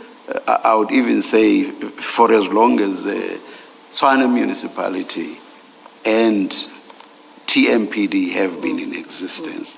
And if that be so, it sounds very strange to me to be told that despite this foreseeability, there would be no provision in terms of the budget for these occurrences.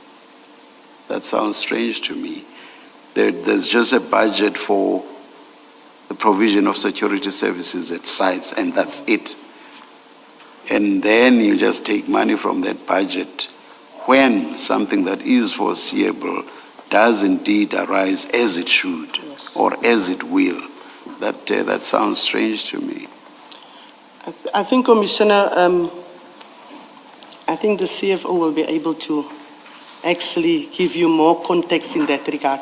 Yes, and he will be yes. able to explain to you in terms of the allocation in that regard. Yes, and possibly even the accounting officer, the city manager, if the city manager will be called. Yes. Thank you, Commissioner. This is not meant to put you on the spot, but it's just wanting to understand your testimony. Thank you. Commissioner, thank I you. appreciate. Yes, I really appreciate. thank you. It is also letting. I came here. I'm at university. I came to learn as well, Commissioner.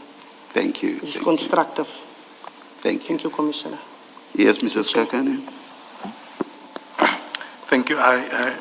Of course, we will reserve some of the questions for the CFO, but I would imagine, and we'll go to it at a later point again, it is part of your duties to at least manage the TMPD and the finances. And what the chair is saying, at the very least, or the commissioners, their questions are, at the very least, you ought to foresee what services that are required by this institution or not institution, by this unit that was transferred to you. And therefore you need to ensure, as I understand it, management, to foresee that this is the amount and try and track previously how much has been used in order to plan for the future. Would you say that has happened, or that happened with ad hoc services for this contract? You receive the budget of watchman services. You don't receive additional. And then if you require more, then obviously you have to put in documentation, especially when it comes to the adjustment budget. So that budget we receive, we do not have influence over that budget. That budget, you just receive the budget. I do not request the amount of budget. That is a budget that you received from the group financial services, which is obviously the responsibility of the CFO. So if I can answer like that. Okay, thank you. And it would still be part of your duties as a senior manager to at least prevent mismanagement, irregular expenditure, and wasteful expenditure, so to speak. Okay. Yes, that is part of my duties. Thank you. Even on the question of the budget allocation, on which you say that TMPD has no input, there's a lot wrong with that as well, if indeed that's the position, because the people who do the allocation, they may not necessarily have an intimate knowledge of what you actually require in terms of funds. So it seems to make practical sense to me that there should be an input by the various sections/departments within Tshwane. Of course, the inputs do not necessarily mean that you will get what you indicated you want. So that's something else. But not having an input at all, there's a lot wrong with it. No, Commissioner, we Yeah. do have input into. We all have input, all the different departments. You do put your request. Then What I was trying to say is that I do not have control over the what budget you that get I will get out of eventually, that. what Yes, you get, Commissioner. or which Yes, is exactly Chair. the point I was Yes, making. Chair. No, you are then, correct. Then I misunderstood No, you. no. Maybe I didn't bring it across. Yeah, you that went way. to the tail end. Yes, but which I no, we understand. do have, we have regular meetings. All right, We, no. Several meetings where No, you thank you. obviously, each one must do their presentation. All right, You will all have to right. come there and explain. It's not just, it's a very intense meeting. No, thank you. No, Thank you. we definitely have that That input. makes perfect sense. Thank you very much. you. Thank you. Chair, I see that it is 1:01. Perhaps.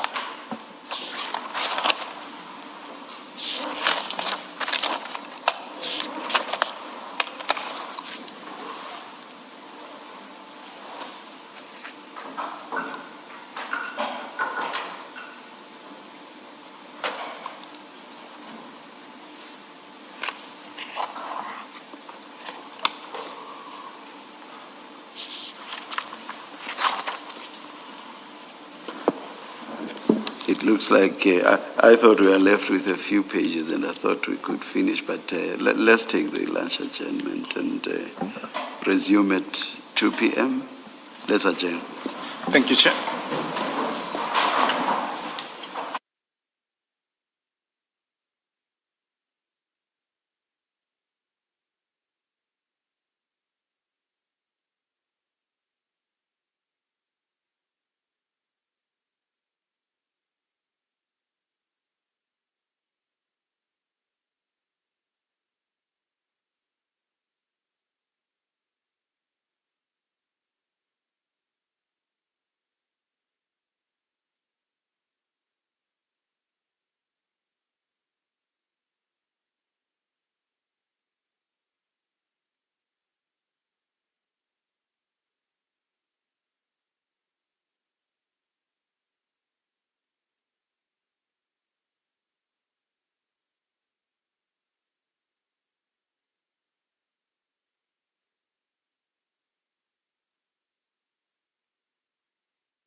Thank you, Chair, and thank you for your indulgence. Ms. Faro, Commissioner Faro, we are going to continue with your statement. We were at paragraph, I think, 43. We had to start with paragraph 43.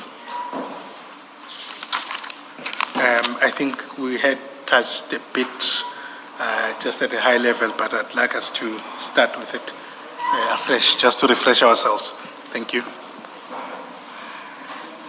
Thank you. Before I start, I just reflected, Commissioner Baloy. The APS wasn't insourced when it moved over to the city manager's office. It was just changed in management. I don't know if I understood it correctly that it said it was insourced when it moved to the office of the city manager. It was actually just a movement of management, not insourced. Okay. So I just wanted to correct that if it maybe is confusing. Okay. All right. Thank you so much, Commissioners and Chairperson. If I can start, I'll just read. I did touch on this paragraph as well as the next one, but I just would like to read it into record. Thank you, Chairperson. Request for additional funding. I initially became aware of a request for additional funding or an extension of the existing budget relating to the additional sites through emails from Deputy Commissioner Dlamini to Deputy Commissioner Rivo Spies on 12 March 2025. This email from Deputy Commissioner Dlamini stated that the deployment of the ad hoc security guards had grown exponentially and indicated that an extra 37 sites were added in January 2025, with a further 6 sites added in February 2025. In total, it came to 43 sites. I was copied in this email and notably, it attached invoices for ad hoc services for January and February 2025.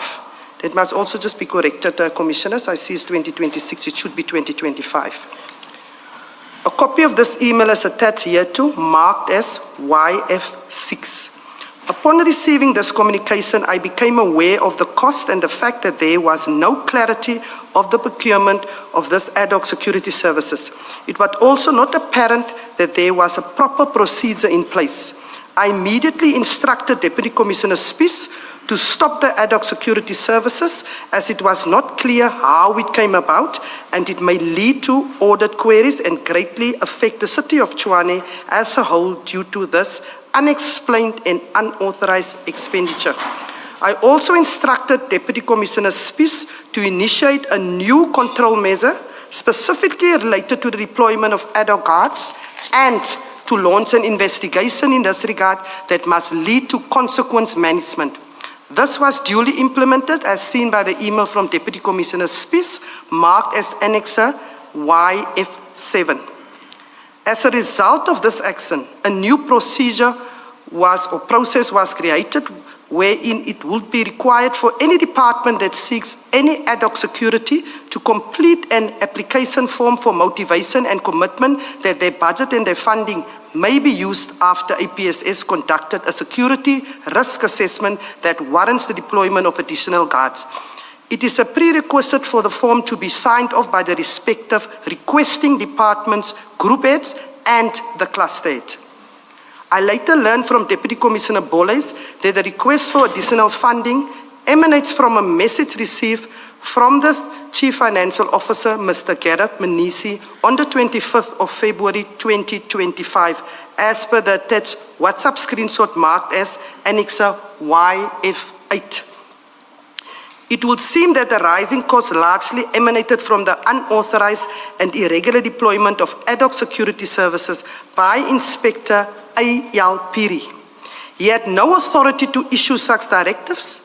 Deputy Commissioner Spies has already come before the Commission and I believe he has provided the relevant context. Commissioner, can you stop there? I want to get clarity from you because the email which you refer to as Y7 in your statement is on page 85 of the same bundle. And I could be wrong here, so you will correct me if I'm wrong. I had understood Commissioner Spice's evidence to be that when he sent this email, it was ignored, and his subordinate said to him, please put that in a formal letter, not in an email. If it's in an email, I'm not going to implement, and that's what caused issues, and he needed to be disciplined for that. Is that correct? Is that your understanding? Because your statement seems to suggest that the process was implemented and proof of that is this email. Whereas I had understood Commissioner Spice to be saying his email was ignored. And when he inquired why it was ignored, he was told by his subordinate that he has to put that instruction in a formal letter, not in an email. And the evidence leaders will assist me here. That's just my recollection of what the evidence was. If you remember it differently, you can tell us that you remember it differently. Commissioner Kumalo, if a subordinate is giving him that, I'm expecting that he should have charged the subordinate for insubordination. Yes. But what I don't expect is for you to come to the commission and say, this was duly implemented as seen in the email. Commissioner, what I want to say is that Deputy Commissioner Spice, and I've seen this email now, Deputy Commissioner Spice, when I've given him the instruction, he started with it immediately. So I also now see here by YF7, it's the email of Deputy Commissioner Spice to the Deputy Director Malatsi. Are we on 84, Commissioner? YF7, am I correct? Yes, Y7 is on page 85.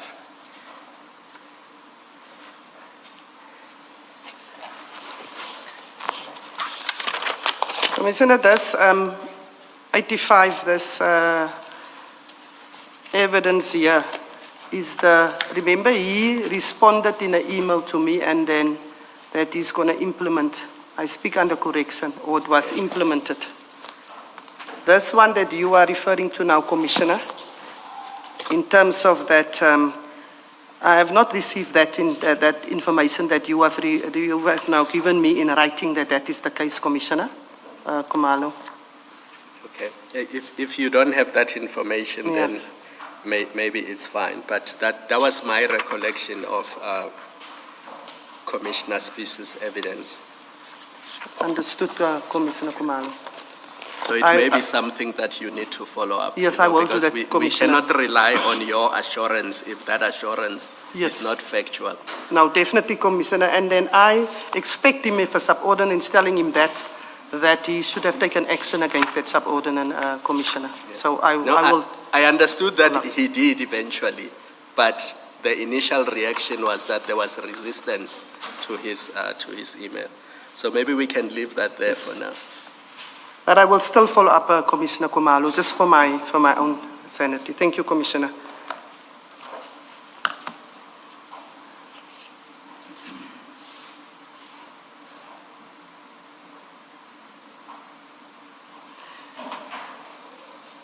I think I'm now by 49. Sorry, while we are on the point, I think in the next section you deal with Inspector Piri. So the question I'm going to ask is, those letters, when Commissioner Spice showed us the letters, there were at least two of them that were not signed by Commissioner Piri. They were signed by one person or two other people. Yes.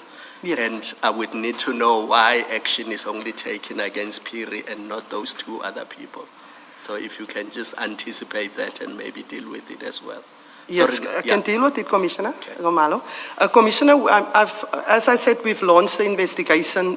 We are still busy with investigation. It's just now over this Easter period also. I've also wrote to the Commission requesting certain information as well to the Secretariat of the Commission, and I will follow up in that regard. But Commissioner, I can really assure you, it will not just be one person. Any person that's implicated, even if it takes for us a day or two or a week or two to come to that, we will obviously make sure that if a person was involved in matters that they shouldn't have, as I said, consequence management will be implemented.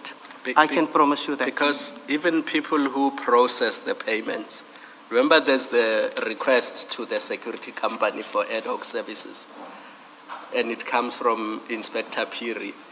Now, when invoices come in and people process those payments, do they not care that Piri was not authorized to issue those instructions? Why do they authorize payments running into millions, tens if not hundreds of millions, when the person who issued the ad hoc instructions was not authorized to do so?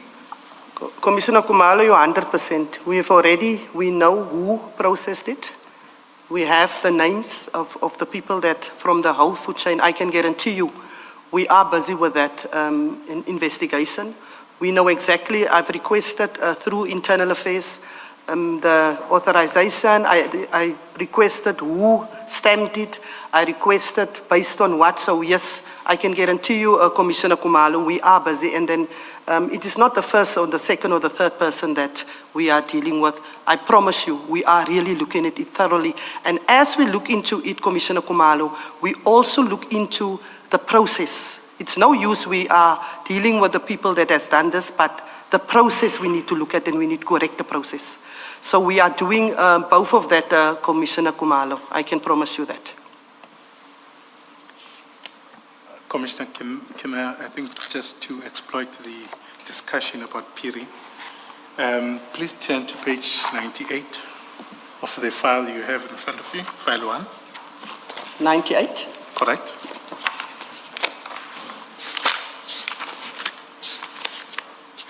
This is, as you suggest, part of the corrective measures. Correct? Give me a minute. I'm pulling them out.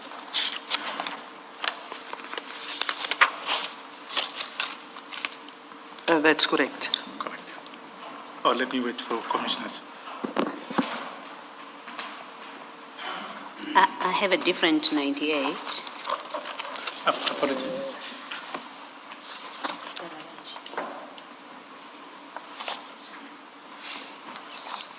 Okay, I'll give you my file when we finish and see if what needs to be corrected.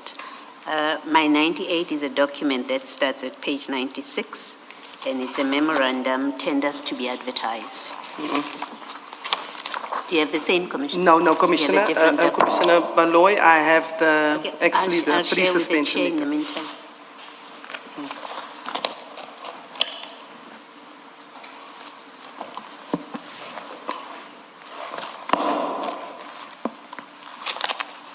Apologies, Commissioner Kumala. We'll resolve this issue. Thank you. You will see that. I'm still Baloy. Apologies. Till further notice. Apologies, commissioners. At page 98 is a letter signed by yourself, notice of intention to suspend Piri, correct? That's correct. And at the bottom there is your signature, correct? That's correct. All right. And we know that the emails about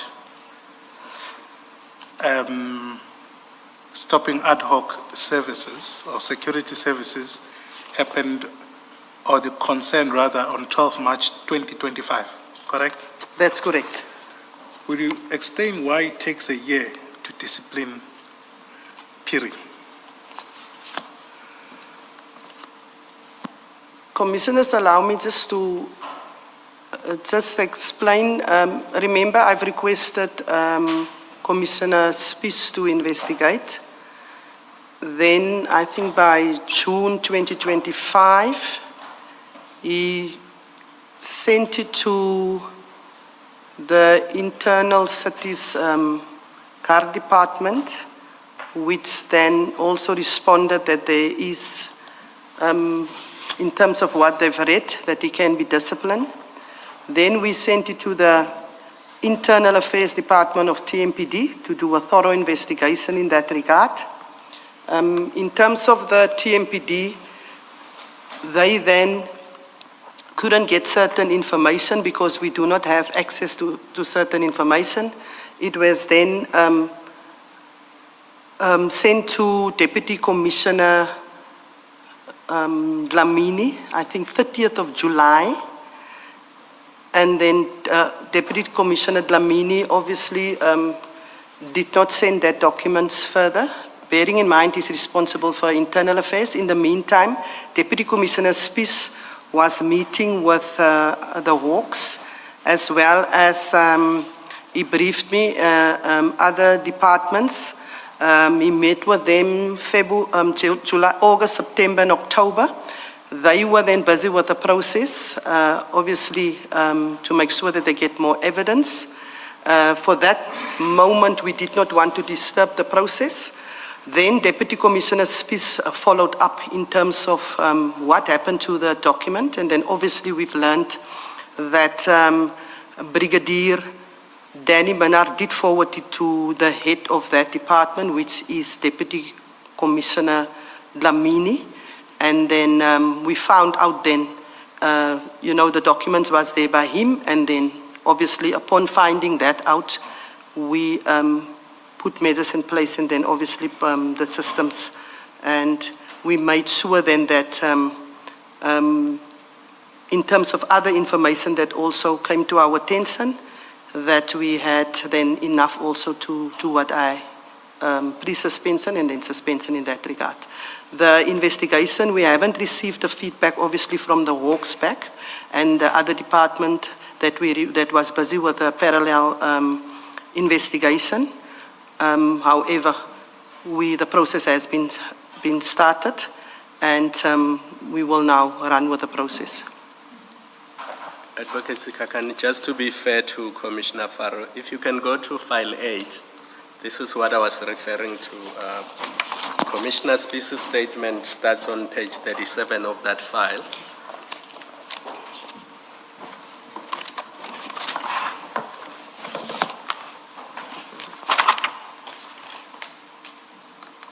Apologies, Commissioner, which page?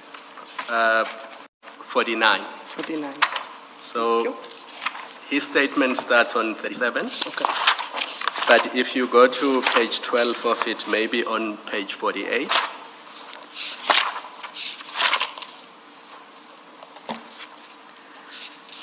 Are you there? I am there. You see the email he refers to is paragraph 41. That's the same email you were referring to. And then it continues. And then if you look at page 49 on paragraph 46, he says, during the following months, it was mentioned at monthly budget meetings that there were still payments of ad hoc guards as more invoices were submitted by one specific service provider, Gubis 85. I then issued a written instruction on 24 June 2025 to stop the deployment of ad hoc services and made clear that no more will be allowed beyond 1 July 2025. Do you see that? So it was not implemented in March. It was only implemented in July because he had been told that he can't do it by way of an email. There must be a written letter issued. So that's how the process unfolded. Thank you, Commissioner. Okay. Thank you. Thank you, Commissioner. I will follow up on that. Thank you. Thank you. Thank you, Commissioner. I'm going to press on this point a bit. And because these are the problems that we see. What we have is a serious issue of someone who essentially causes about 13 million loss. But it takes a year to actually take action against them. What it would mean is that every time that he's at the office, apart from what you are able to find out, he's a risk, or he exposes the municipality or the TMPD. Would you accept that? And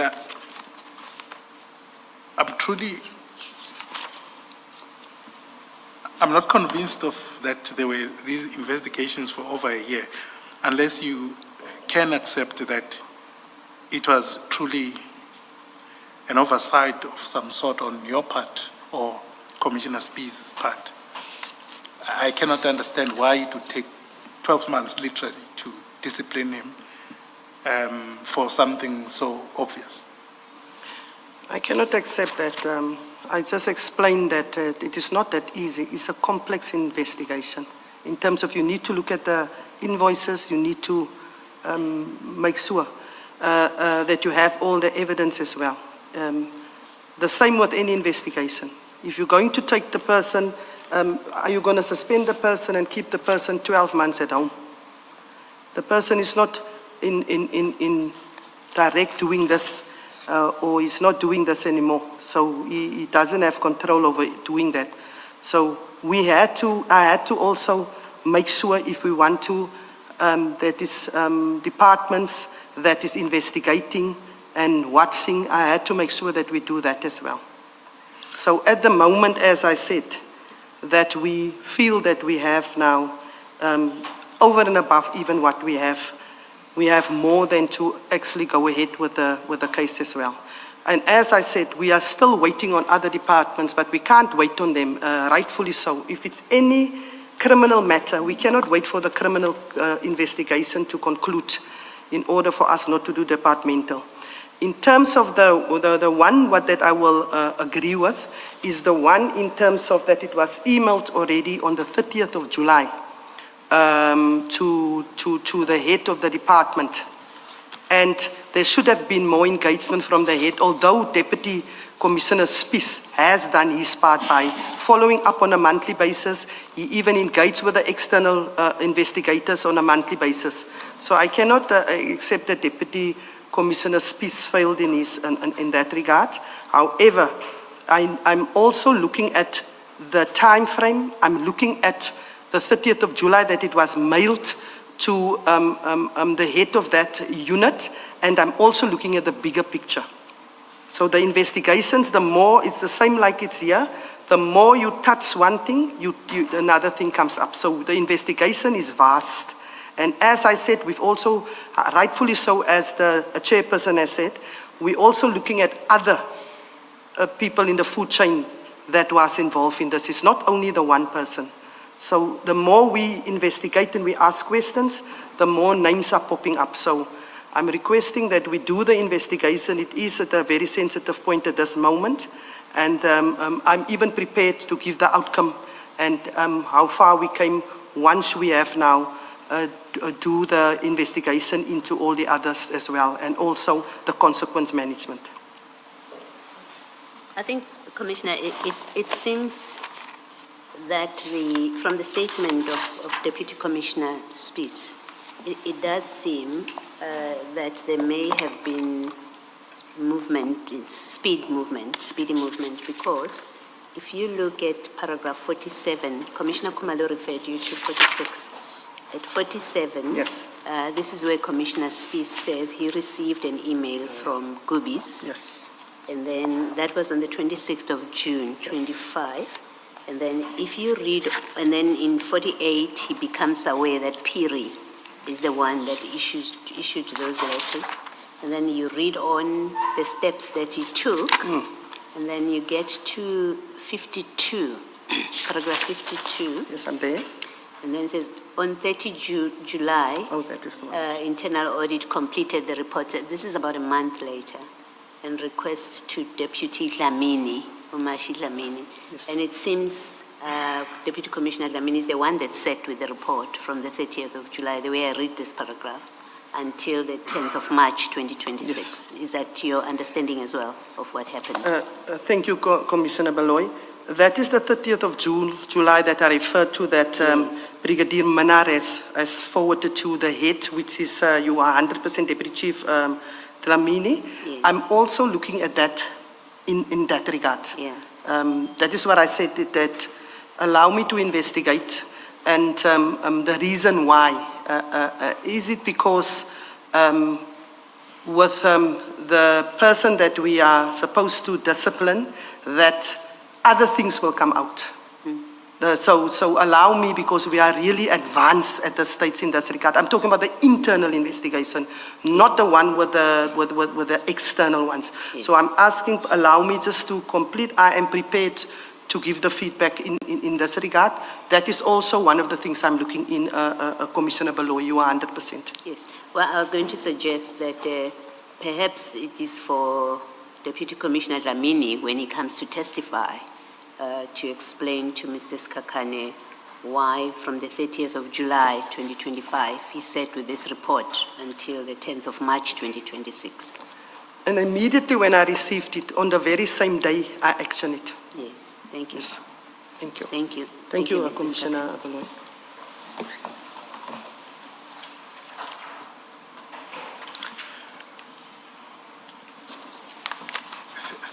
Thank you, Commissioner Valoy. Please proceed.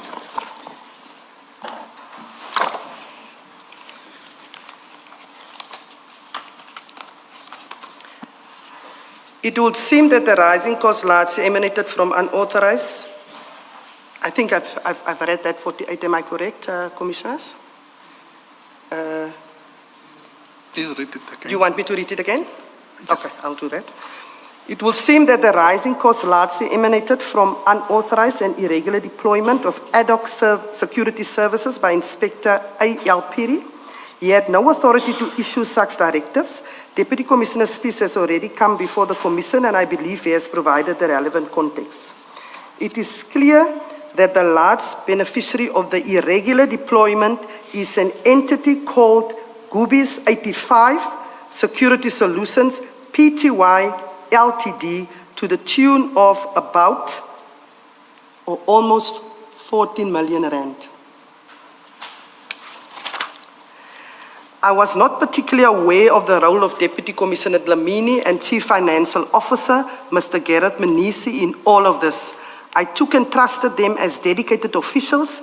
I placed reliance on their advisors, and they had never given me any reason to doubt or suspect them. I must say I was taken aback by what came also out of this commission. Then if I can go to the aftermath. Apologies, just to clarify, at 48, when did you learn that Mr. Piri was not allowed or authorized to issue the directives or notice of deployment? He is not at this level. And I'm saying, when did you understand that? When did I understand? That he's not authorized. When the Deputy Commissioner Spies obviously has done his, and when he briefed me in terms of who has authorized this, and then I think it's also in his statement. Okay, thank you. Please proceed. Aftermath of stopping ad hoc services. Commissioners, I did touch on this, but I just wanted to read it into record as well. Upon my decision to stop the funds, I faced a smear campaign that questioned my qualifications and acceptance of a 45,000 rand voucher. I do not understand at that point. 450,000. 450,000 rand, yes, Commissioner. I did not understand at that moment, but in hindsight, I am of the opinion it stems from that decision of mine to stop the ad hoc deployment. I stood by my decision as I was doing it for the greater benefit of the city and TMPD. I'm referring to page 4, YF9. I later learned of the irregularities in the procurement and payment for the security services. Deputy Commissioner Spies has already come before the Commission, and I believe he has provided the relevant context. I have since taken measures to suspend Inspector A.L. Piri, who issued the further deployment letters as seen by Annexer YF10. In addition to this, consequent management is being implemented. Deputy Commissioner Dlamini is also currently on suspension. Allegations which derive from this commission are being thoroughly also investigated, and therefore I cannot elaborate further here in order to protect the integrity of these investigations, as I already alluded to. And this is not only from the commission, this is just added. There's also, as I said, what I discovered, what we discovered in terms of the investigation. Now, why are you only looking at further deployment letters? Why are you not auditing past deployment letters? Because it looks like your scope is narrow here. If you are only looking at somebody who issued further deployment letters, this suggests that those that were issued before the decision, you ignoring those. We did not find any other than the two. But we are also looking historically, and we are looking at that with the internal affairs. They are looking at historically, and they're looking at, we want the scope to be as wide as possible, Commissioner Kumalo. Even if we must go back and really come to the bottom of this, we are really going back. Really, the information that we are requiring, some is difficult to acquire. However, we are not going to back down. Because it looks We are not like, going to back down. It looks like there was no accountability, at least in terms of, as I understand it, the way these ad hoc deployments work. These were emergency services. So Yes. if you need emergency guarding services at a water plant or at a facility of the city, there would be these letters that are issued.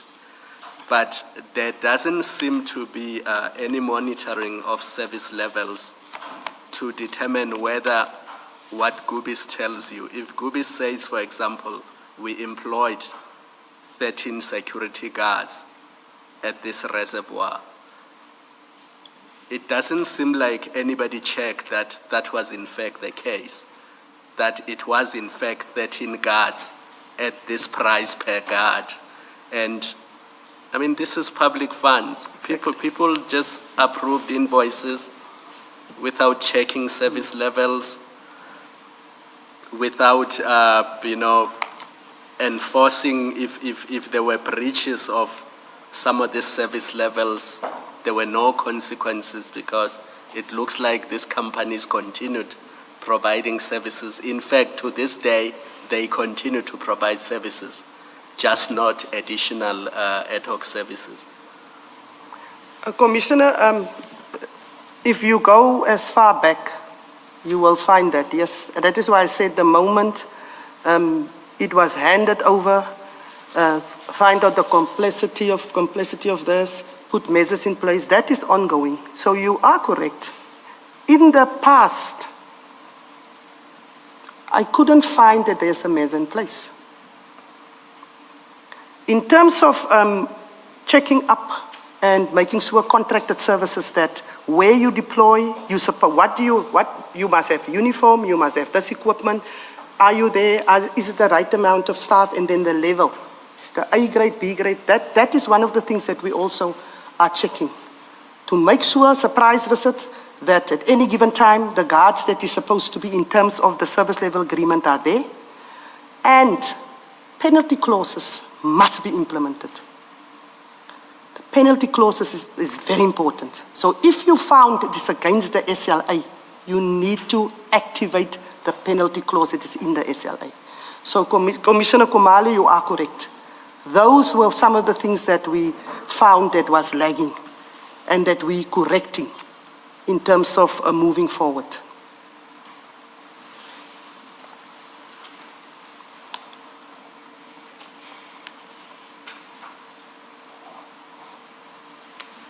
Thank you.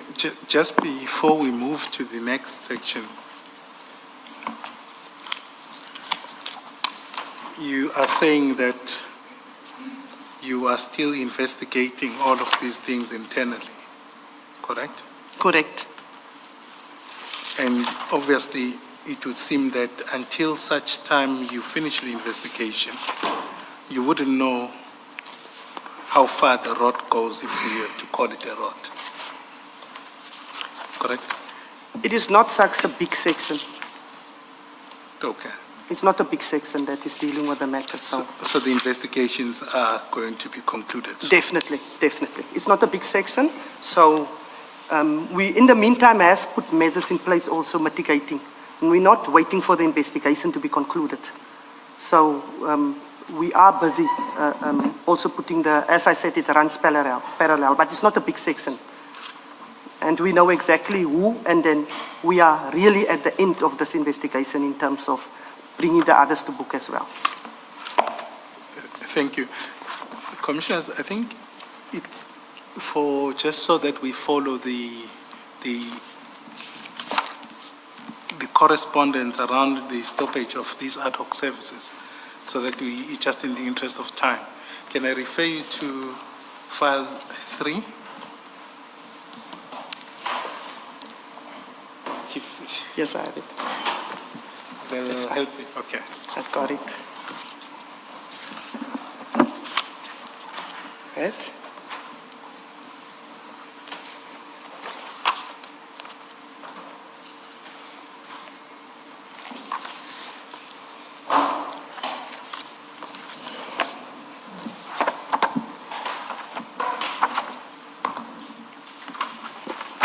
Page, Mr. Skatanya? Page 337 337. 330, all right at the beginning. at the beginning. If you go, I think with the sequence of emails, you go to 343. Is it file 3? File 3, yes. On page? 343, or starting from 342 at the bottom, I'm starting by 657. 657, Yes. file 3. So, yeah, 657.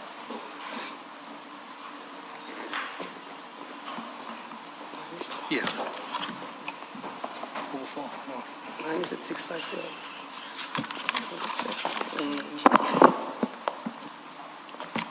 And sabotage. 657. No, it's not a correct.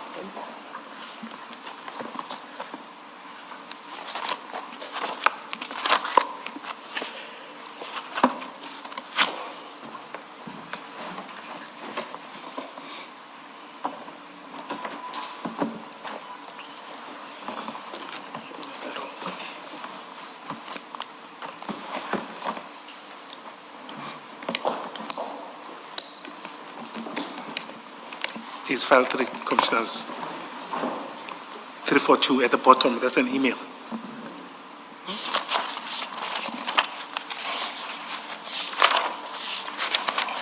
Commissioner Farah, are you there? 35342? 342 at the bottom. Yes, I'm there. I'm just trying to make sure we all follow. So this is the the email from Umashi Dlamini to Commissioner Rivos Peace, copying amongst others yourself, Deputy Commissioner Boles, and somewhere in the bottom, Chugudu Malachi. And then in that email, this is where he's asking essentially that there must be more funding. Yes. And he explains that there's an increased usage of ad hoc services. And then at page 342, the response from Commissioner Spies is to ask 3 minutes later who approved or mandated the ad hoc services. Correct? That's correct. Correct. And you were still copied in that. There's absolutely no trick with what I'm doing. It's just so that we follow that discussion we were having, because I think we got broken somehow in understanding the sequence. At page 341, that's at the bottom, that's your email. Can I take it COP means Chief of Police? Commissioner of Police. Okay. Commissioner of Police. At the bottom, you then write to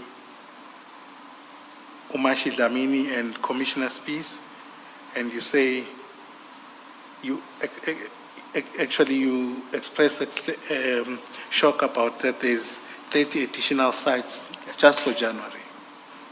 And you ask who approved this, and you ask Commissioner Boles. Can you just maybe explain that to us, perhaps in the understanding of ad hoc sites as the debate has been had? You want me to explain the email? Correct, your shock Okay. around this thing, so that we just follow as we go. It took me 7 minutes to respond to this email, what I read in the 2 emails. I've then wanted to know the 30 additional sites only for January 2025. I see there's 4 exclamation marks. And then who approved this? The reason why I said Deputy Commissioner Boles, remember, he was still January and February overseeing APSS. Deputy Commissioner Spies only started 1st of March. Then I wanted to know, did he approve it, DC Boles? Then I said, I'm not signing off any documentation or requesting additional funds. That moment I was in Mako and I said, I'm currently in Mako. I'm not going to entertain this. DC Spies, please launch investigation in this regard because he was appointed the first, this is 11 days after he was appointed. Then I also then again responded, added to the below email, this behavior must stop as it will cause audit queries which will not only affect the department but the COT as a whole. I'm not going to request additional budget for unauthorized ad hoc sites. I will request an investigation and consequence management. 2 reports must be drafted. 1, and that is obviously after he investigated the authorized ad hoc sites and then also the unauthorized. The authorized ones are easy because we are aware of it.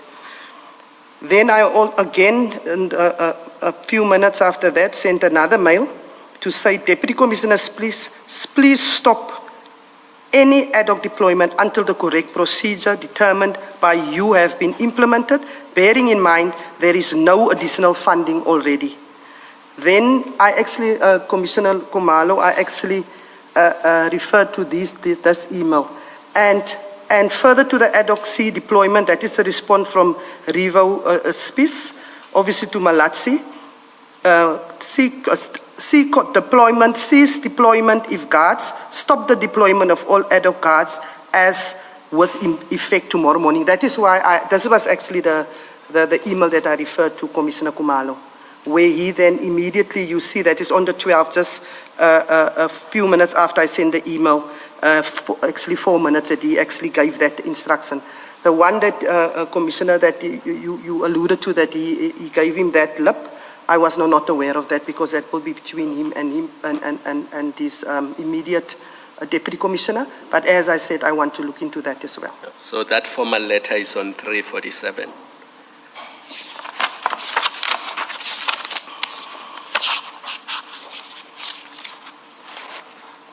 Yes, Commissioner. And I've the seen point this. was that the 12th March email was ignored. So Malachi ignored it, did not implement it. Reasons were given that it can be in an email, it has to be in a formal letter, and that formal letter you see followed 3 months later. Yeah. 3.5 months later, and it's on page 347. I do see that, Commissioner, and as I said, I want to look into that as well. Thank you, Thanks. Commissioner.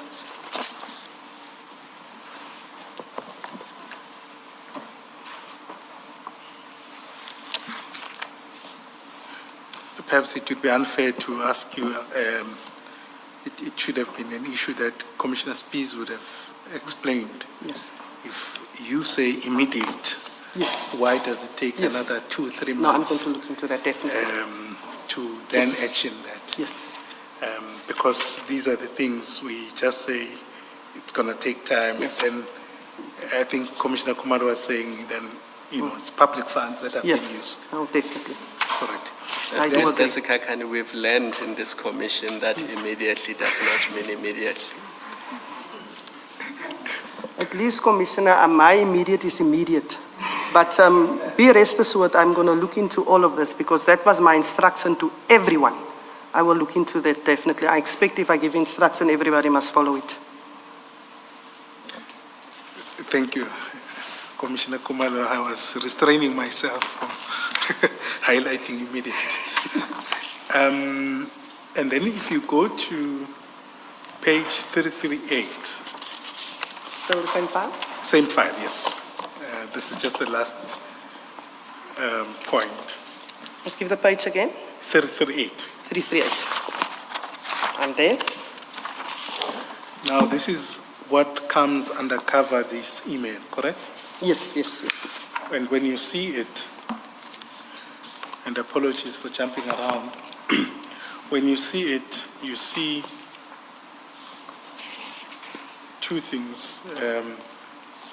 What you see is that this is in January, so it seems Yes. alone. Yes. You've got Trautic Protection Services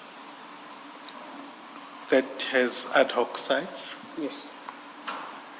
Then we have Mohalahadi Security. Yes.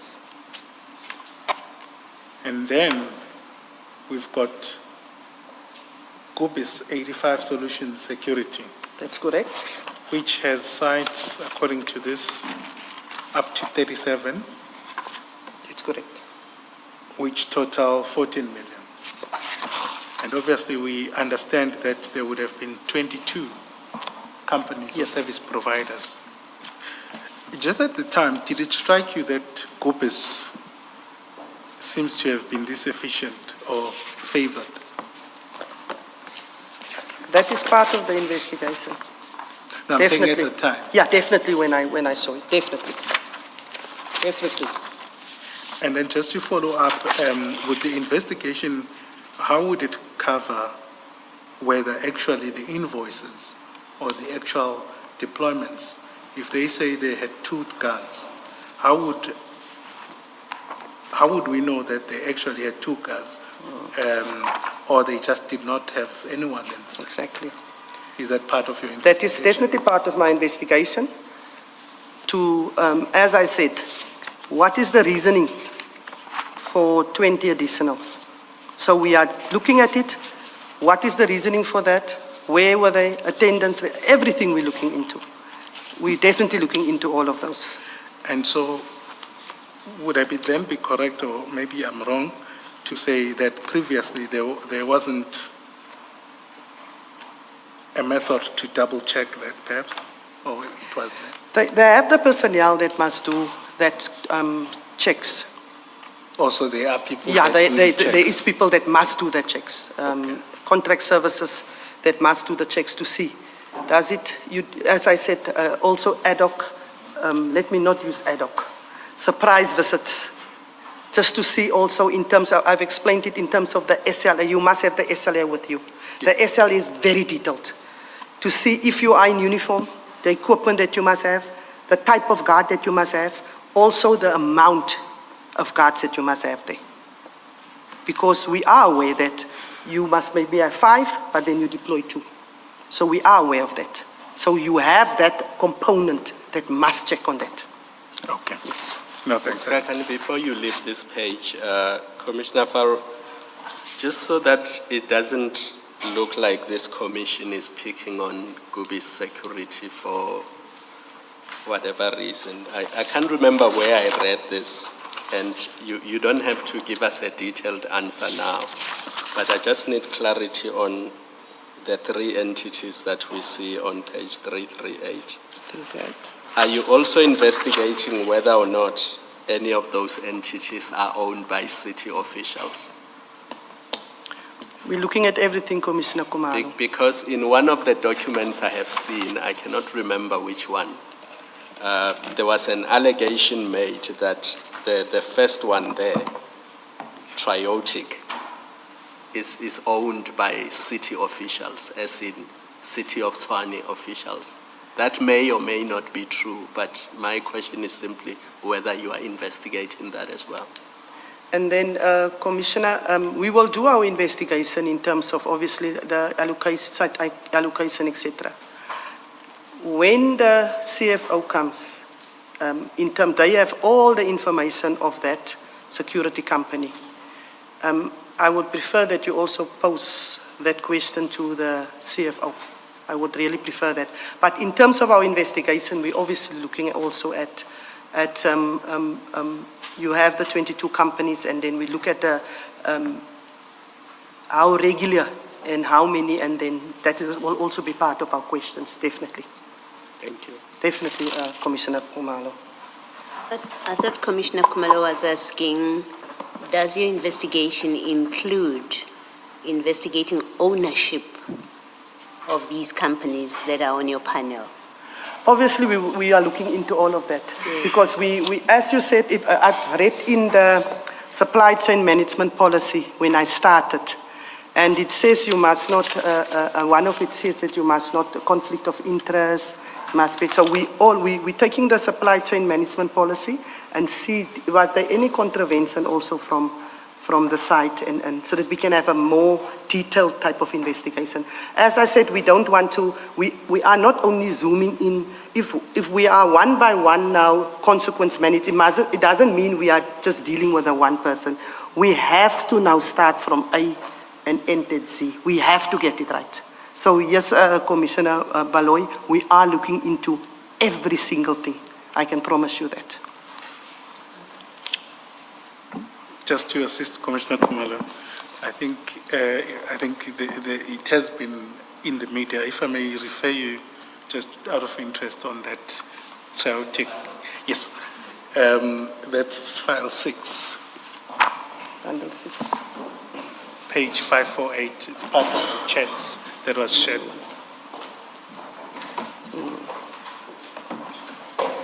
Yes. Which page?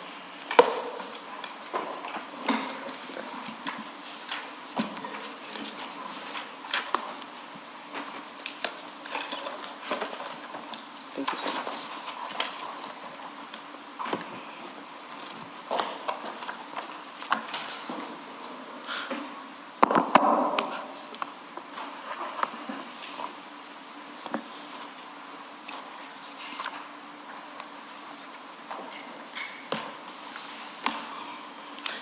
Thank you. On 549, that's, yeah. Yes, that's what I just wanted to locate, your understanding perhaps.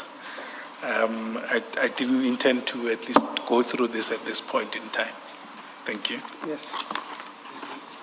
Please put that file away, yes. Yes.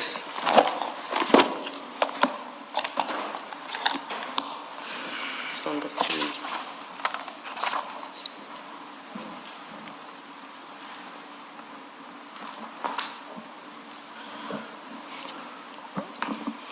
Okay. Could you please then continue from page 55 of your statement? Sorry, we put away file 3.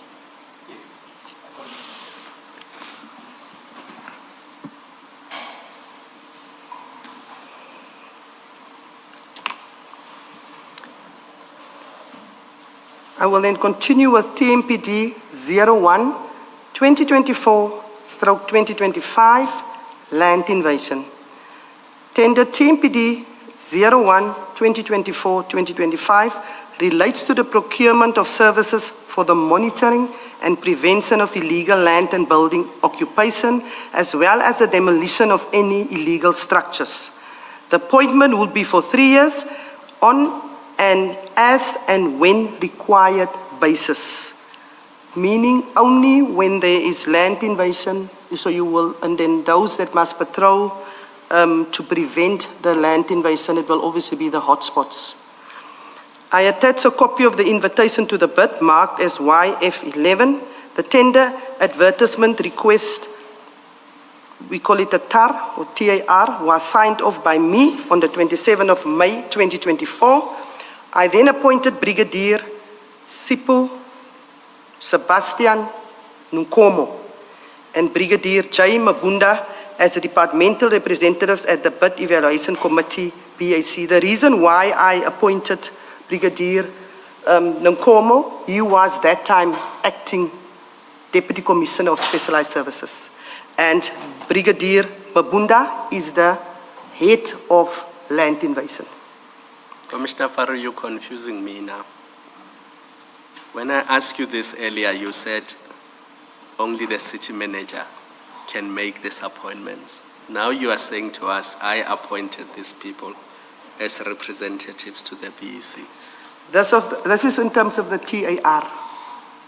But what's the difference?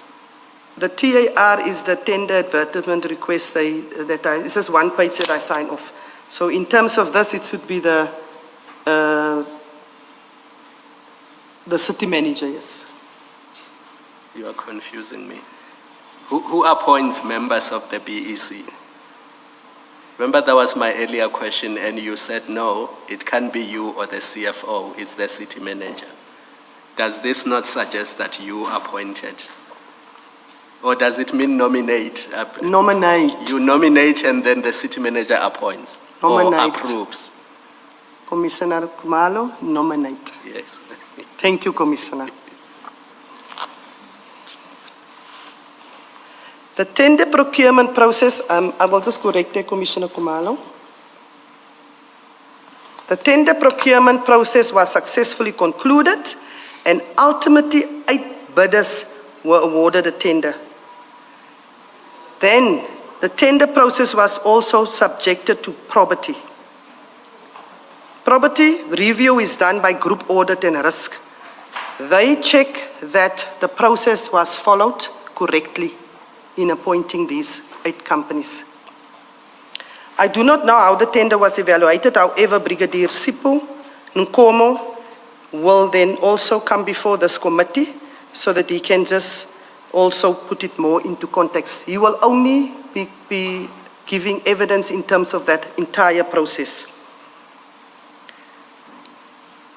I do not know how the tender was evaluated, and he will also assist, he assisted with technical expertise on behalf of TMPD. And he will be able to give more context in this regard once he appears before the Commission. Concluding remarks. In conclusion, I wish to reiterate that my tenure as Commissioner of the TMPD has been guided by a steadfast commitment to the principles of integrity, as well as transparency and the rule of law. Since my appointment, I have endeavored to ensure that the TMPD operates not only as an efficient and effective law enforcement agency, but also as a responsible organ of state that adheres strictly to the procurement frameworks set out in the Constitution and the MFMA. I have a specific duty to report corruption under Section 34 of the Prevention and Combating of Corrupt Activities Act 2004.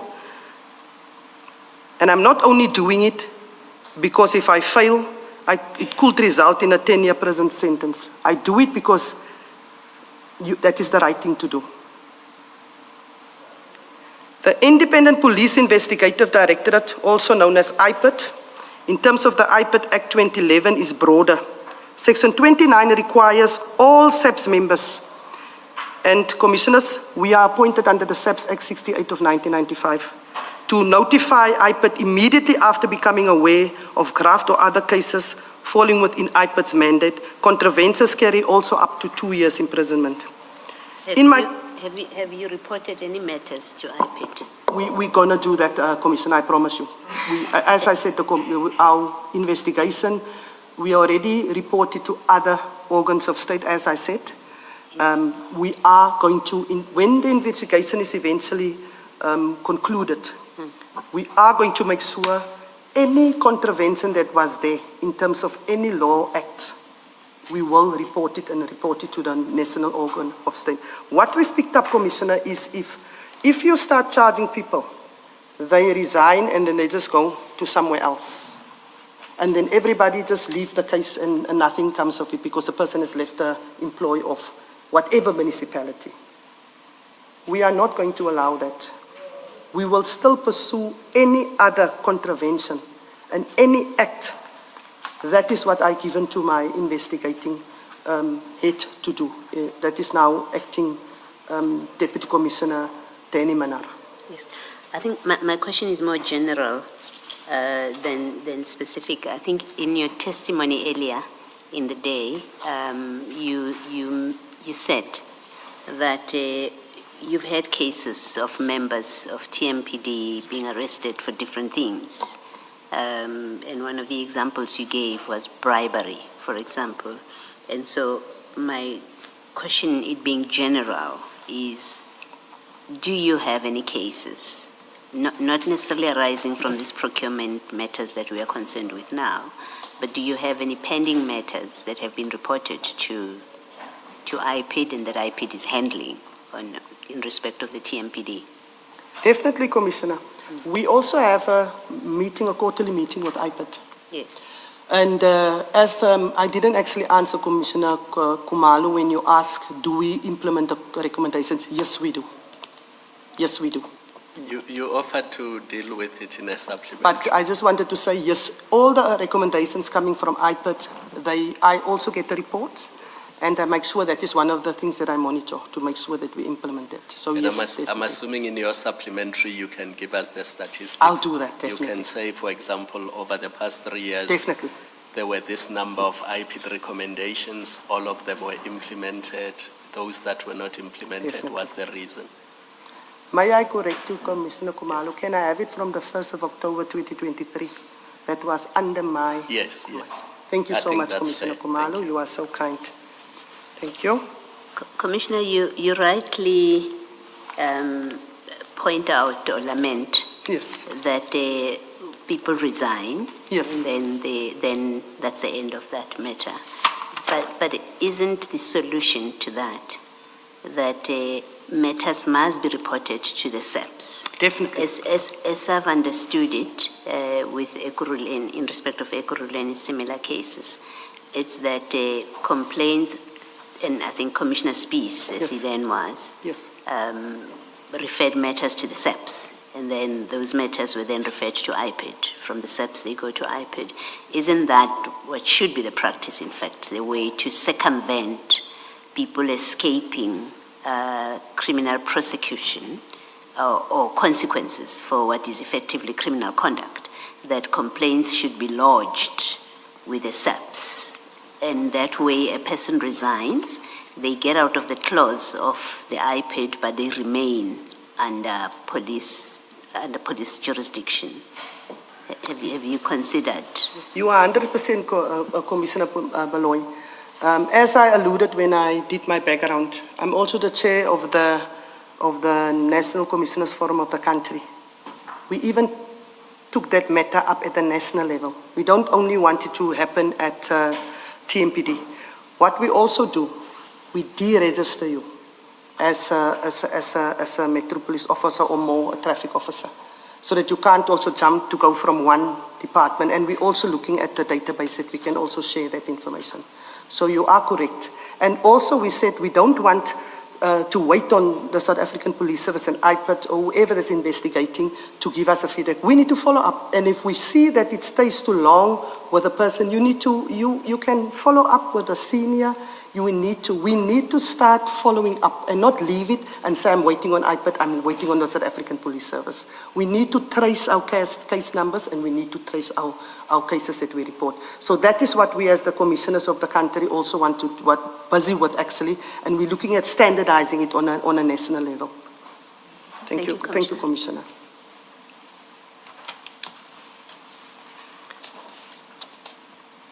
Now, paragraph 61. In my commitment, I have taken proactive steps, including the instruction of new control measures to mitigate the risk of irregular expenditure and to safeguard the city's resources.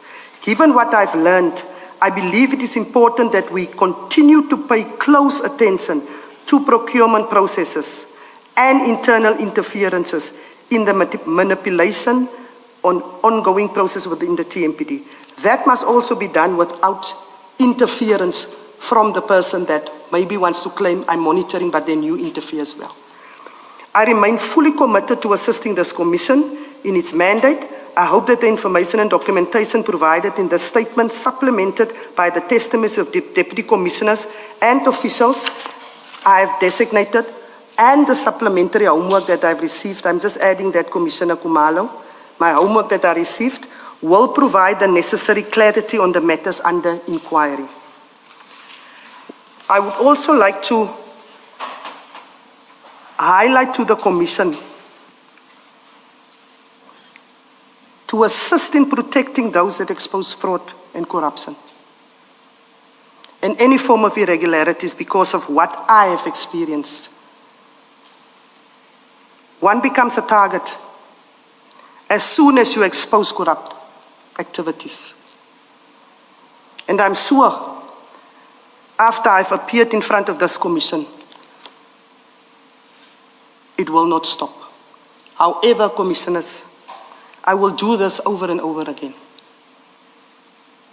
I would also want to make use of this opportunity to thank the commissioners and all the evidence leaders and everyone behind the scenes if it was so much intense for me in terms of making sure that you give your statement is there and your evidence and making sure you meet regularly with the evidence leader, I really can not even imagine how much it be for the commissioners that sits here on a daily basis. I really want from my side to thank you for what you are doing for the country and for the province of Gauteng, and I wish that this can be rolled out after Gauteng to all the municipalities within the borders of South Africa. Thank you, commissioners, for the opportunity that I could have be a witness in front of this commission and also have given some clarity and also some information in terms of what was in the statement and then also the evidence that was attached. Thank you, commissioners. Thank you. I think we might have missed the boat a bit. I think we had started with that. We'll let Commissioner Faro go through her statements and then be not as interruptive, but I think we took some time interrupting. In the interest of time, there are areas that I would like to probe with. Yes. I will not go to too much detail in the interest of time. Commissioner, thank you for your remarks. I just want to say that what is bothersome is that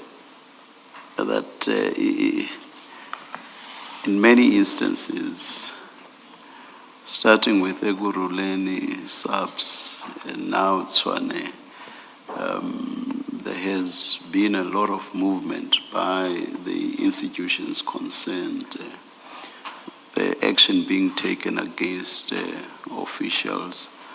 But what's bothersome about that is that, but for what has been divulged at this commission, it seems that it would have been business as usual.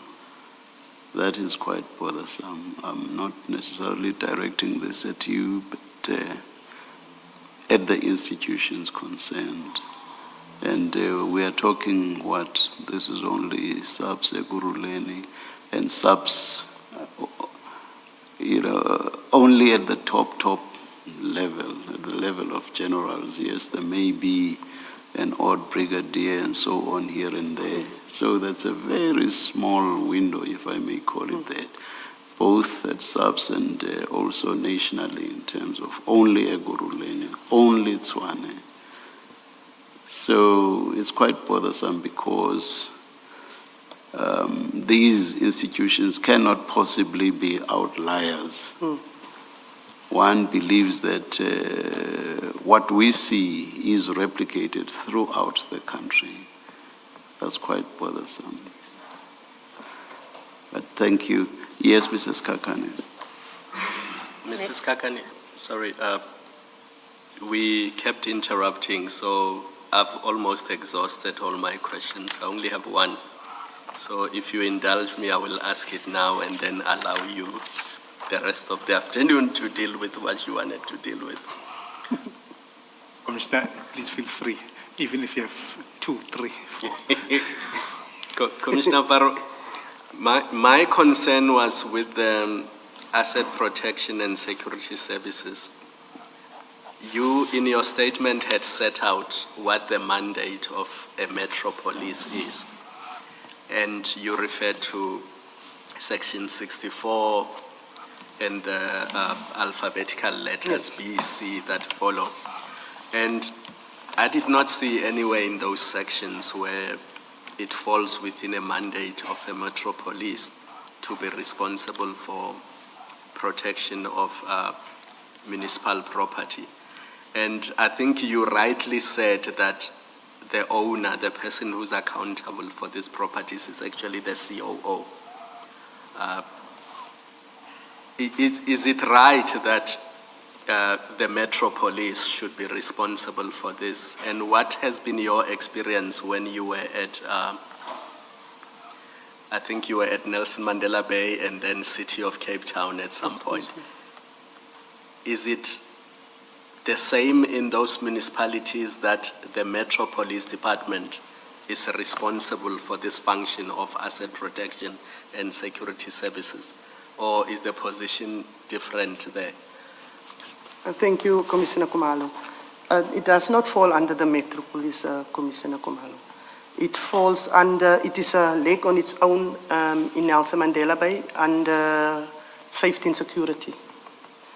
The same within the City of Cape Town. City of Cape Town also has got Metro Police, they've got traffic services, they've got law enforcement, and they've got VIP services.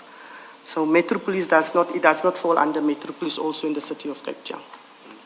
So it seems like Tshwane is confused because you corrected yourself and said it was not an insourcing. It was almost a parallel movement from one section within City of Tshwane to another. Even Tshwane is confused because they're not quite sure where this department or this section or this function should fall. I mean, is that not a problem? Because I'm not sure that the Metro Police are qualified, and I could be wrong. I'm not sure that they are qualified to deal with this department because their function is really by law enforcement and assisting with crime prevention and all those things that you have mentioned. Now, to be dishing out tenders where you're spending billions of rands, I think the amount we had was 2.9 billion the other day. I mean, it's a serious concern to me because I don't know that the Metro Police are qualified to be dealing with those things. Commissioner, I'm the city manager, the accounting officer gave me the letter, 1st of July 2024, and he says, asset APSS is with you now. I believe when there was, remember when we established Metro Police all over the country? Like in Cape Town, they took traffic services, law enforcement services, and they made it a Metro Police with all the others. The same happened here when they had to start the Metro Police in 2002. So whatever departments you had that was more like a law enforcement safety, it was under there. That's why originally when they did start the Metro Police, APSS was part of Metro Police 2002. And then, as I said, 2021, April, it was moved away via a memo from the then Executive Mayor, Randall Williams. And then the 1st of July 2024, it came back to Metro Police. Should it be with Metro Police? Commissioner Kumalo, you're going to get me into trouble.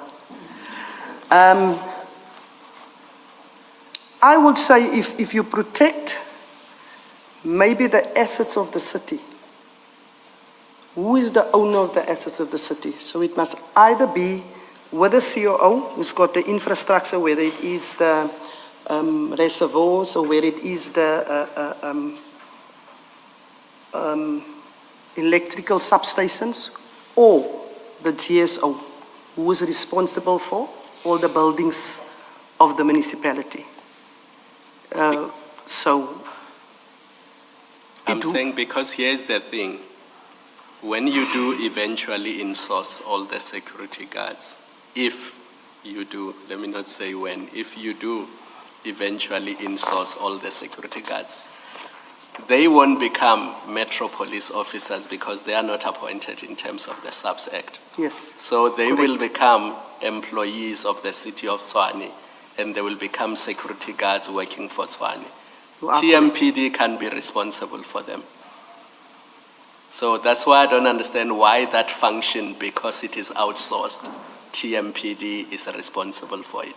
But if it were insourced, those people would not be TMPD officers, and they would therefore be employees falling under a different department. But I mean, maybe the CFO is better placed to answer some of these questions. I was just posing it to hear your view. And if you don't want to get into trouble and you prefer not to answer. I'm a person Chair is that will happy answer. that Chair is happy that we allow you to say. I will leave it for the CFO. Unfortunately, I have to be honest, Commissioner Kumalo, and that was my honest opinion.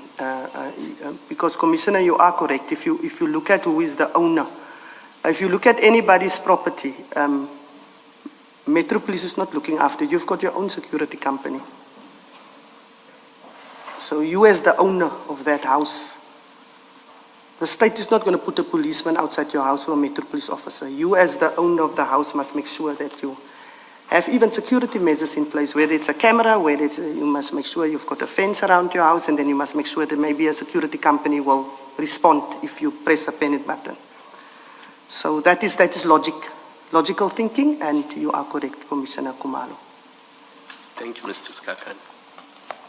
Before you go, Commissioner, in the very last paragraph of your statement where you speak about protection of whistleblowers effectively, you're expressing something similar to what Deputy Commissioner Spies expressed and his experience. My question is, does the city have any measures or anything in place that protects, or that seeks at least, to provide protection to people who want to speak to whistleblowers?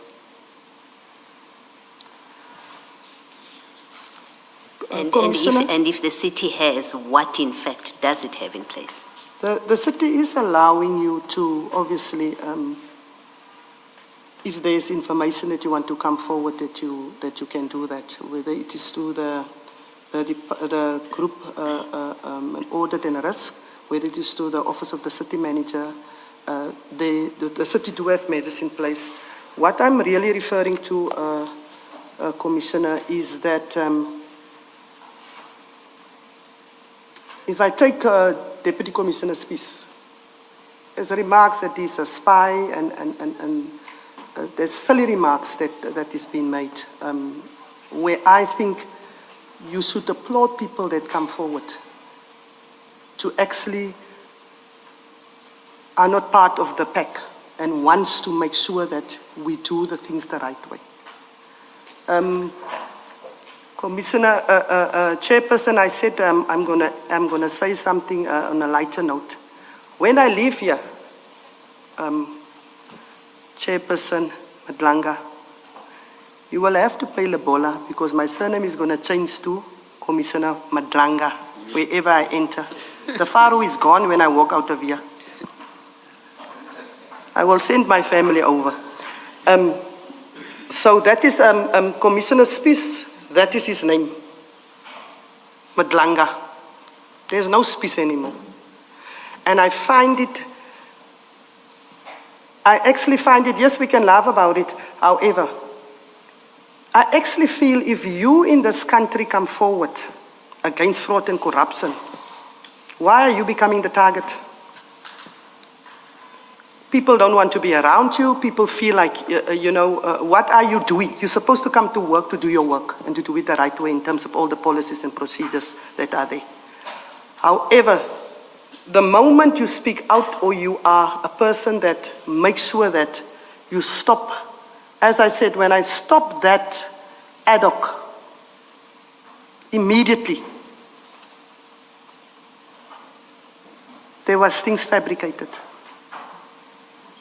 I'm asking the question to establish whether the system, I'm asking about the system, whether the city has a system in place which allows people, for example, to speak confidentially without fear that what they say will soon be told back to whoever they were telling about. That's what I'm trying to figure out. But what you're explaining as requiring protection from is, it seems to me that that's more a cultural issue of an organization, even country, that we have that problem. People, even when you've got the mechanisms in place, eventually People will come to know you're going to testify in court and they're going to ostracize you. Yes. And those kind of things seem to require some cultural changes. That's not the kind of question I'm asking. I'm asking in terms of systems in place.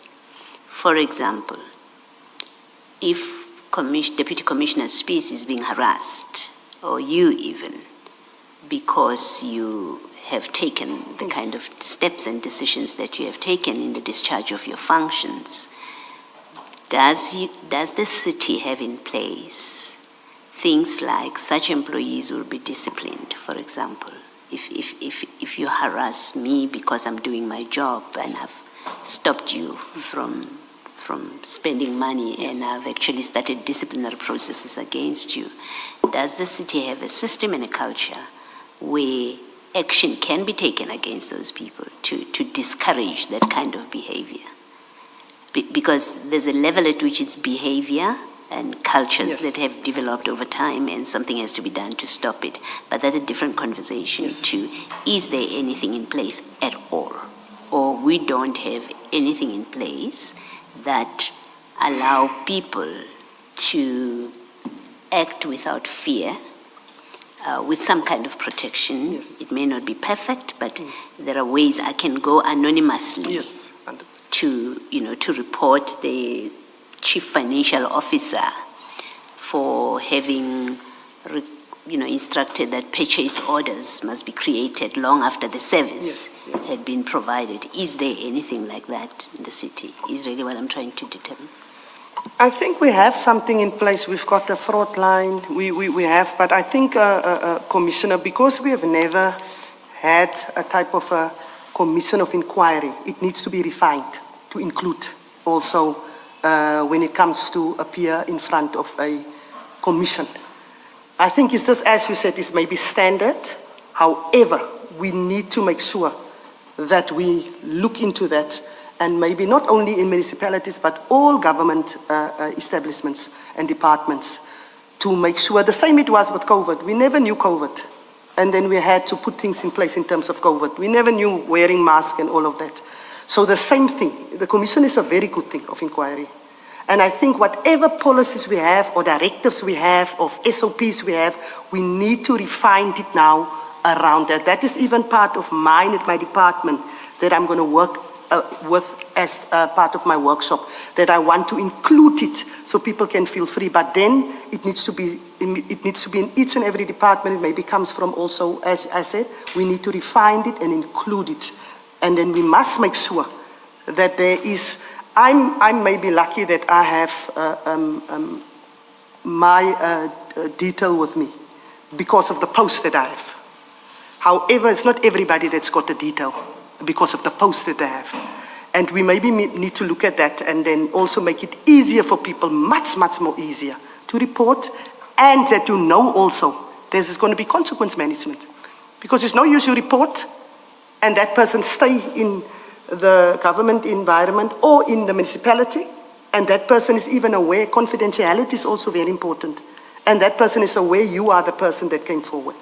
So all of that we will have to maybe refine it a little bit to make sure we include the commission as well, and then also what we experience practically, and maybe make that also part of outcome, Commissioner Baloy. I think that will help a lot.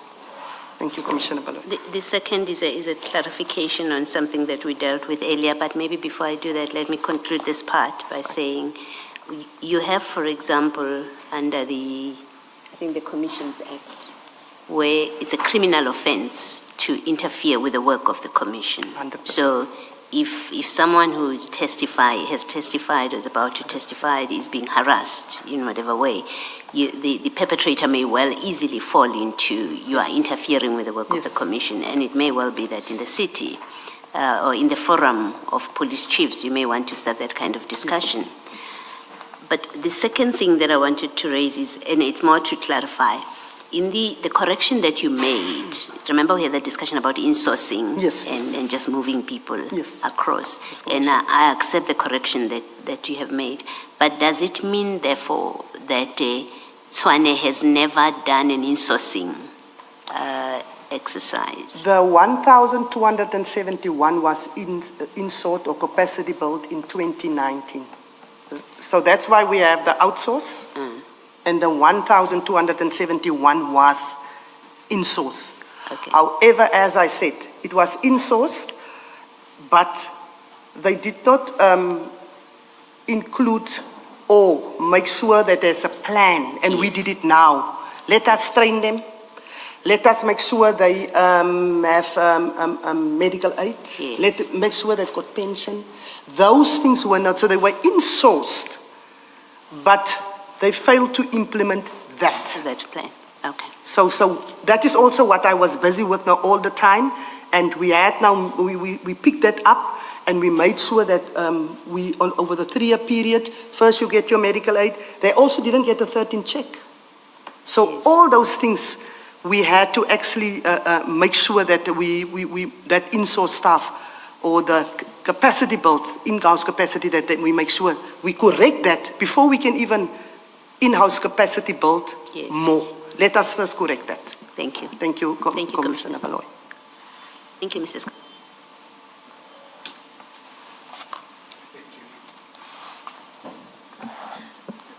Thank you, Commissioners, and thank you, Commissioner Faro. I will try to just highlight a few points and ask, when necessary, for you to assist us back to your statement.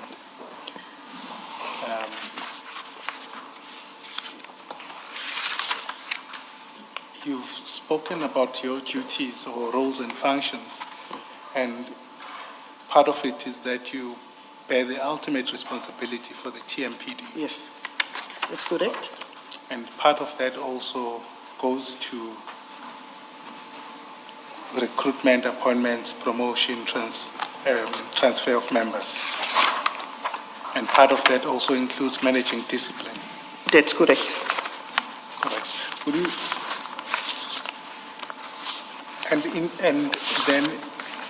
you've spoken to us or testified that you are engaged in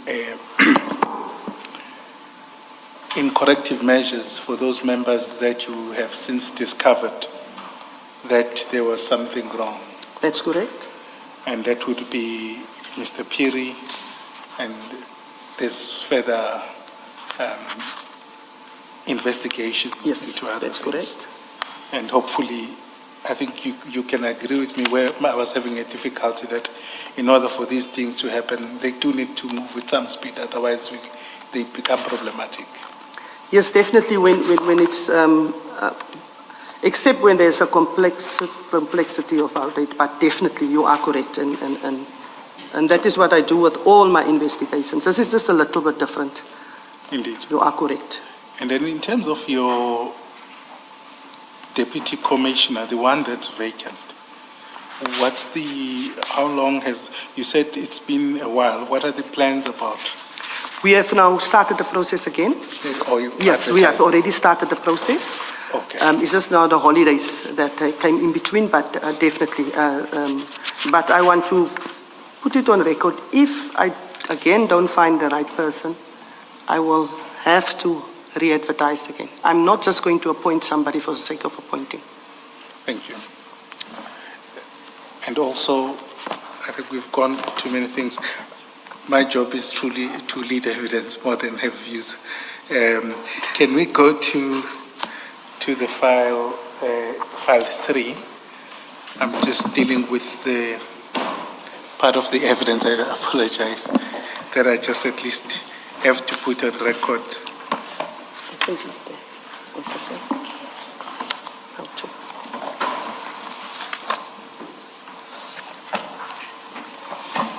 Thank you. I've got it.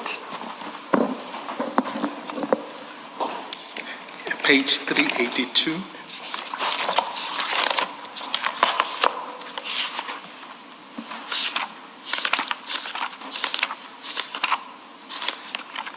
Got it. Okay. Thank you. I'm there. Thank you. You see, this is a notification for deployment for Gubis. Yes, I can see And it.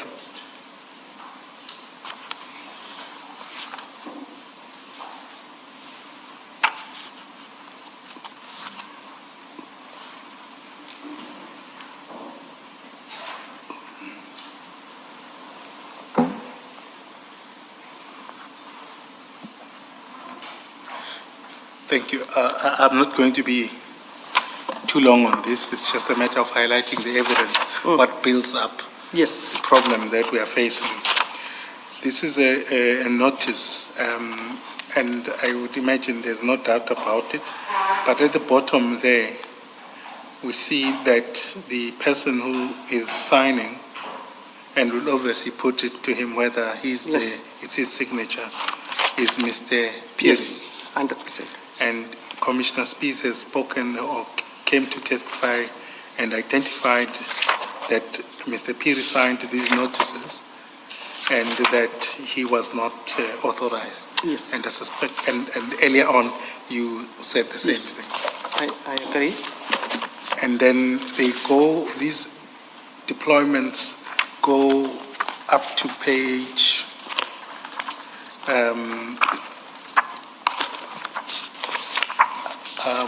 up to page 424.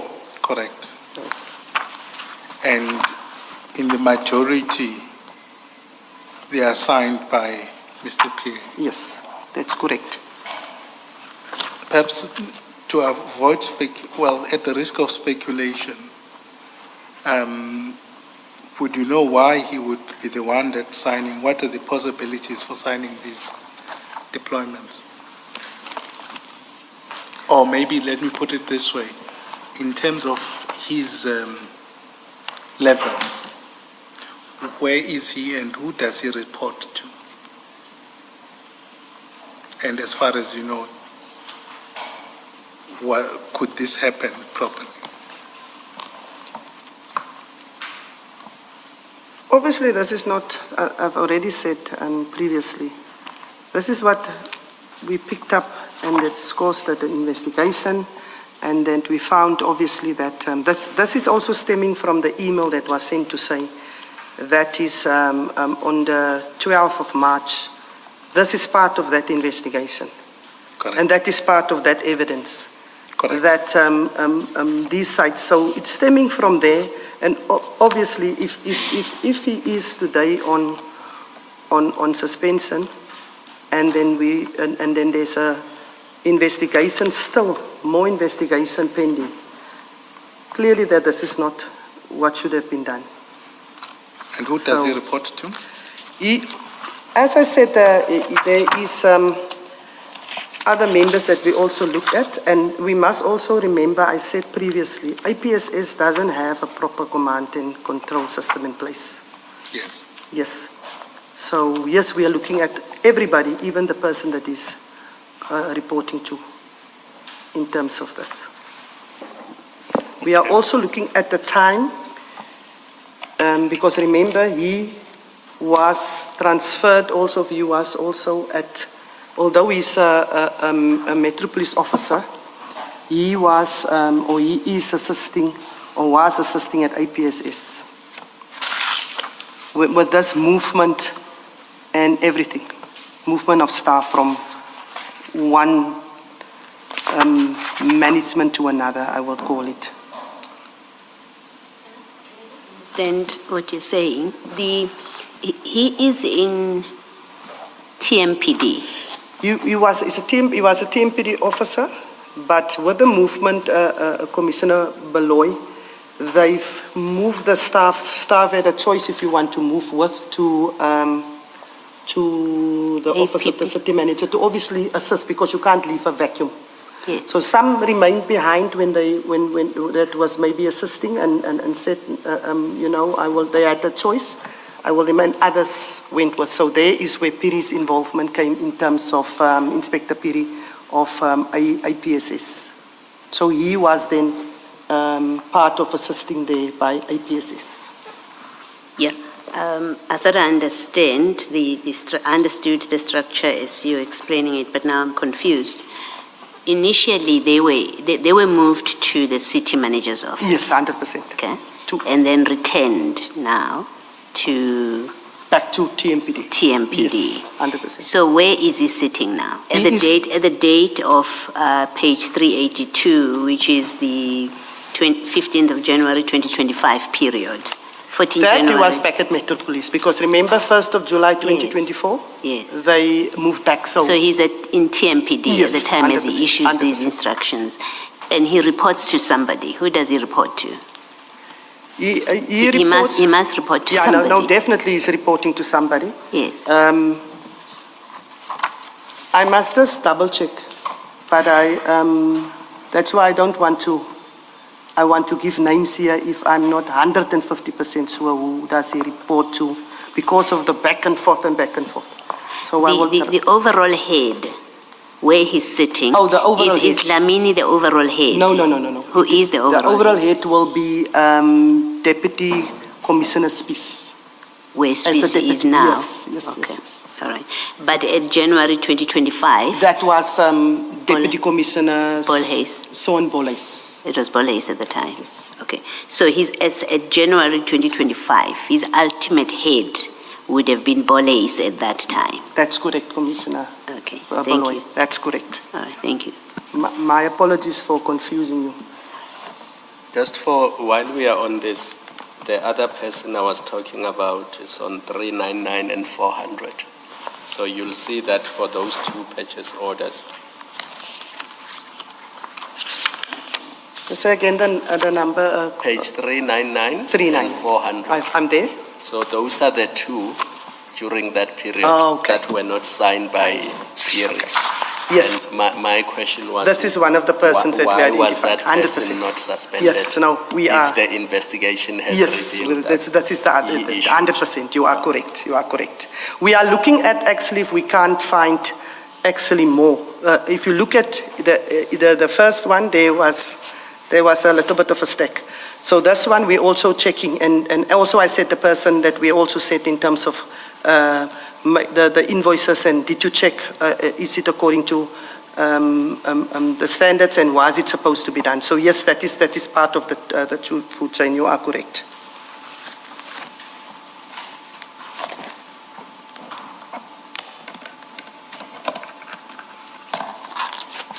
So this Dr. Madlanga is a senior superintendent. Does he also, I don't know whether it's a he or she, do they report to?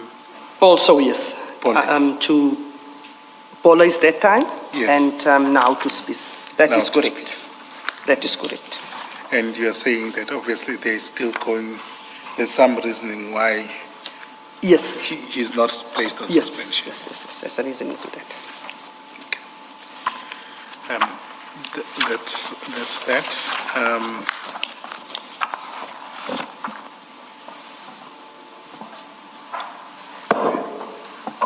Then I think the next section, which I'm going to run through very quickly, in the interest of time as well, is what has happened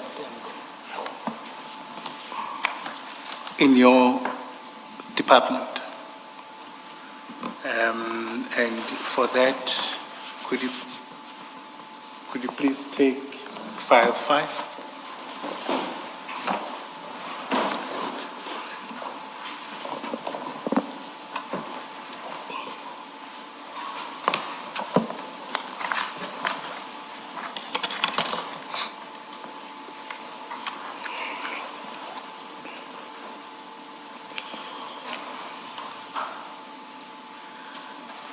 Now, this is a file containing WhatsApp chats, and I think you may be familiar with them, and in the commission when Sergeant Kosi came to testify.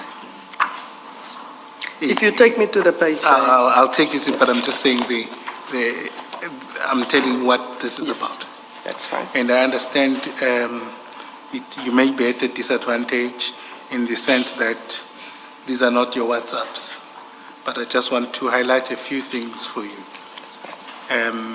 Then we'll go to the other issues. One is that what we see in these chats generally is that there is a close relationship between the CFO, that's Mr. Mnisi, and Mr. Nkosi, Sergeant Nkosi. And if you look at it, they call each other bras, they go to the shooting range. They seem to have a very cozy and very close relationship between the two of them. I don't want to take you through to each WhatsApp, but just accept that's what I'm saying. As an example, if you go to page 10 of that file,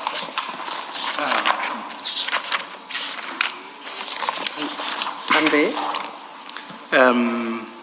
they talk about where are you, my brother, and they refer to, okay, my bro, we can meet tomorrow.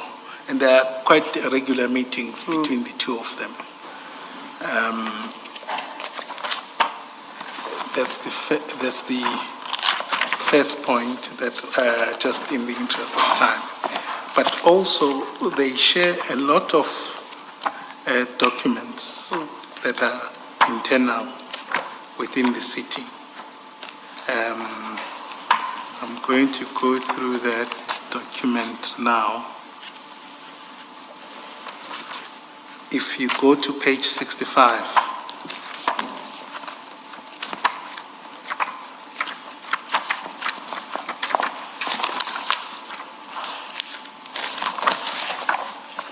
And there? at page 65, you will see it's a screenshot, and I don't want you to engage with the contents, but essentially, this is a screenshot of a text of an email that is drafted by Nisi, and is forwarded to Sergeant Nkosi. You see that? And also, he has a message underneath that says, please read and confirm if all is in good order before I send. That would read to me that he's asking for Nkosi's permission about sending a message in an official capacity. Then another example of this brotherhood is at page 96.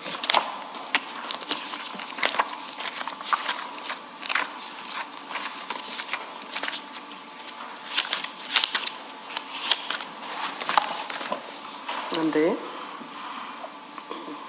And then just below the mid section, Sergeant Nkosi, take it for granted that that's his number, zero tolerance. He says, compliments my brother. Indeed, in you I found a true brother.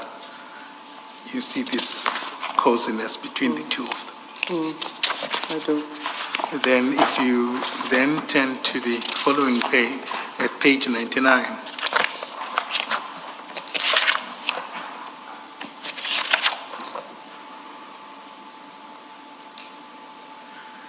that's the CFO sending a tender advert to Mr. Nkosi, and then he advises him and says, Mfethu, I have sent the above to Peggy. We need to regroup on it. Now, I accept that you're not the person that wrote that message, but what it does suggest is that, rightly or wrongly, the CFO is sending an internal advert, as it were, to Sergeant Nkosi. And it seems that they say we need to regroup on it, meaning there is some coordinated effort of some sort. Correct? Yes. That's how it reads anyway. Yeah. This is how I The understand. CFO will come through. Yes, the CFO will obviously. And then if you turn over to page 100, it would seem towards the bottom, the CFO says he's going to Durban, he's going for a massive business deal that side. You see that? So they also clearly share some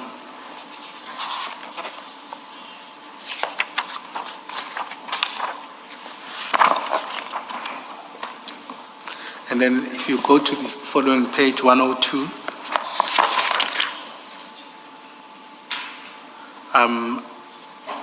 then it's an example of another meeting and the CFO says, "Can we meet today, please?" So it's another incident of these regular Yes. meetings between the two of them. And as you can see, the file is thick with a lot of messages exchanged between them. And then 103 is a continuation of that.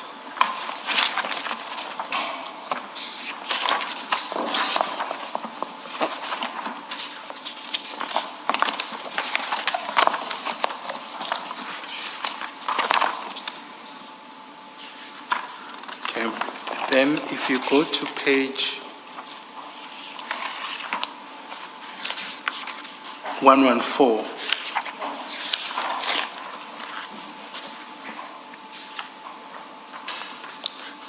at the bottom there are engagements. At the last message, this is from CFO. He says, "Just finished. What time do you think you can be this side? You think I can get a bank account in the meantime? I don't want to delay any further." And then at the following page, then he then also says, "Let's meet." Correct. Correct. So, and then go to 117.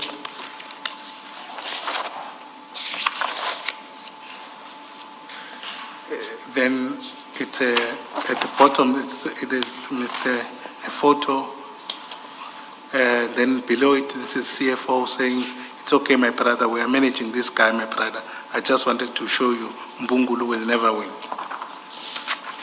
Right? Now, what I'm trying to point out to you is that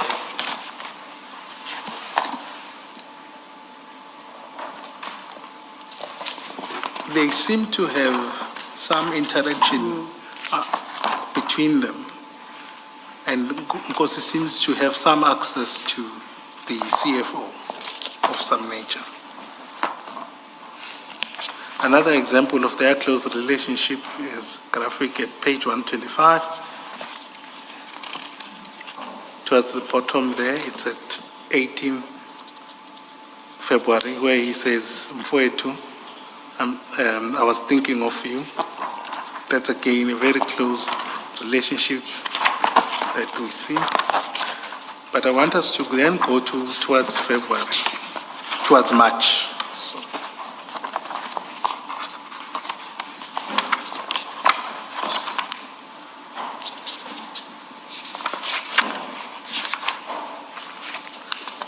go to page 133. 133. I'm there. And the CFO asks Sergeant Nkosi, who's Siponkomo or Joe Mabunda from TMPD. Right, and then next page.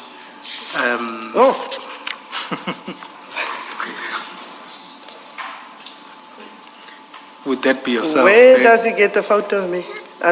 My apologies, commissioners. I'm just now shocked to see there's a photo of me. Is that Sipo? Do you Yes, know and Sipo? this is the day, I think it's the second day that I'm at Tshwane Metropolis, where I called all the seniors in my boardroom and I introduced myself. Second or the third day, this is where this photo is stemming from. I see. Yes, so yes, this is Brigadier Sipo Sebastian Nkomo. Yeah, I introduced myself as the new commissioner. I called all of them into the boardroom so that they can not see me through an email or messages. I wanted them to meet me in person. So this photo is from 2023. Okay, and then Joe Mabunda, the following page at at page 136. And there? This is the investigation that Celius Brink talks about. I think we referred to it about one of the suppliers, about the investigation into a security tender. Do you know anything about this? No, I don't. Okay. As you can see, it's not. It is from a political party. Okay, that's fine. Then go to 141. I'm there. Thank you. At the top, we start with a lot of calls between the two of them. But then towards the bottom, the second last, the CFO says is General winning. Do you know General by any chance? Who do they refer General as? I don't know if it's a general in South African Police Service, because we do not have generals in Tshwane Metropolis or in the Metropolis. We've got commissioners and Correct. deputy commissioners. So. No, that's fine. I think the I testimony... think, if I'm not mistaken, I think what was revealed in the evidence was that between Mr. Mnisi and Sergeant Kosi, the general was Deputy Commissioner Mashi. Yes, Dlamini. Mashi, yes.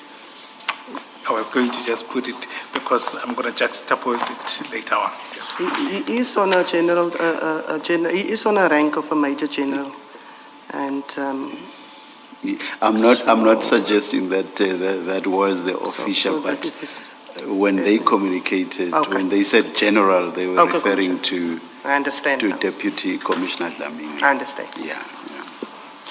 And do you know if, just out of curiosity, whether there was any relation between Umashi Dlamini and the CFO?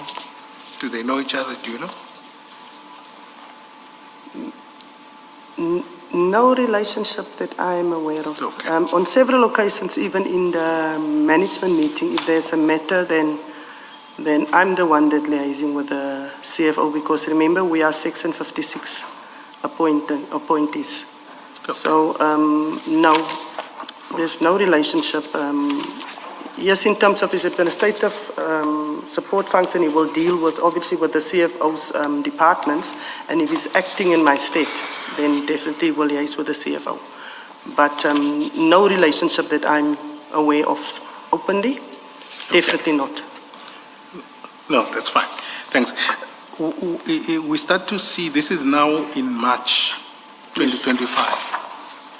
And you'll correct me if I'm wrong, this is just after the ad hoc services were signed off by, Okay. just to contextualize it, or at least I see the evidence leading to. Then we at 142, at the top, I'm there. he then says, this is now Sergeant Kosi, he confirmed it will be sorted. Now, he will give feedback soon, before 12. Then below that, CFO says, okay, it's not yet in my system. You see that. And then Kosi crosses fingers.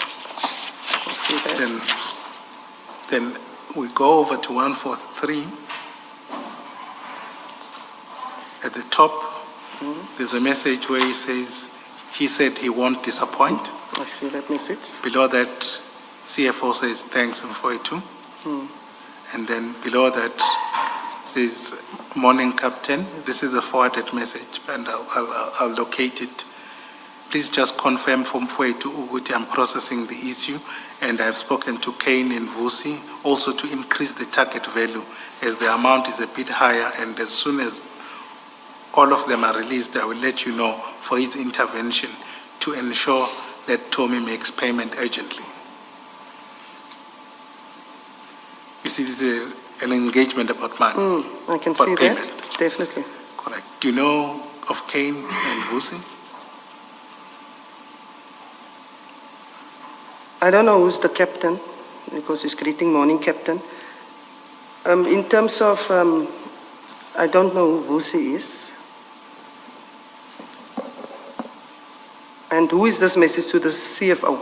Because I Yes, see to these are chats the reason between why the I'm CFO and confused is Kosi. Mpumalanga in Yes, Tshwane. but it has been established. Oh, I okay, think that's okay, where no. he comes from. Okay, thank you. Um, If it's to the CFO, the names that I can, and I don't know because there's no surname, so I don't want to assume. I do know there's a Kane and a Tommy when it is in the SCM, the supply chain management. The Vusi, because there's lots of Vusi, so I don't know really, so I don't want to now assume. Yes. But if I just look at, because you say this is our CFO of Yes. Chwane, that I do know that Kane and Tommy, those names, Okay. if it is that they are referring to that, because there's no surnames. That's fair. And you say both, if it is the right ones, both Kane and Tommy are in supply chain management? Yes, they are. They are, or the group financial services. Yes. Yes, they are. Thank you. Definitely Commissioner Baloy, if it is them. Thank you. But just to contextualize this, I do apologize. Just leave that file open. Go to file 6. 6. Got it? I'm getting good at this. I've got it. You've got it. Let me wait for the commissioners. In the meantime, turn to page 427. 427. Yes. 427. On there. In the middle, well, let me just first contextualize. These are WhatsApp chats between Umashi Dlamini, General, and Zero Tolerance, who's Nkosi, Sergeant Nkosi. In the middle, there's a message, and I'll read it. It says, "Morning, Captain. Please just..." That's chat number 4. Chat number 4, indeed. Sorry, apologies. Yes. Can you see? Yes, I'm Oh, there by okay. chap number 4. Um, Thank you, Chairperson. It says, "Morning, Captain. Please just confirm from Mfowethu Uguti I am processing the issue, and I've spoken to Kane and Vusi also to increase the target value as the amount is a bit higher, and as soon as all of them are released, I will let you know for his intervention to ensure that Tommy makes payment urgently." You see, it's identical. It's identical. So this message was then forwarded by Sergeant Nkosi to CFO for payment. So the discussion is around payment. All right. While we are there, you will then go down in the same file towards the, I think, chat 7. And it says Mfowethu is the general winning. Right? You see that with 3 Yes, it's question the same. marks. Yeah, I see. If you then go to file 5, you see that Yes, same message, identical. right? So what seems to be happening is that Nkosi is playing middleman between the two about discussions. You see that? Yes, I do see. All right. Then go down, still at 143, file 5 now. Commissioners, you may just put away file 6. We'll come back to So it we later want on. to file 5. File 5. I think that's where we were Oh, where initially. we were. Yes.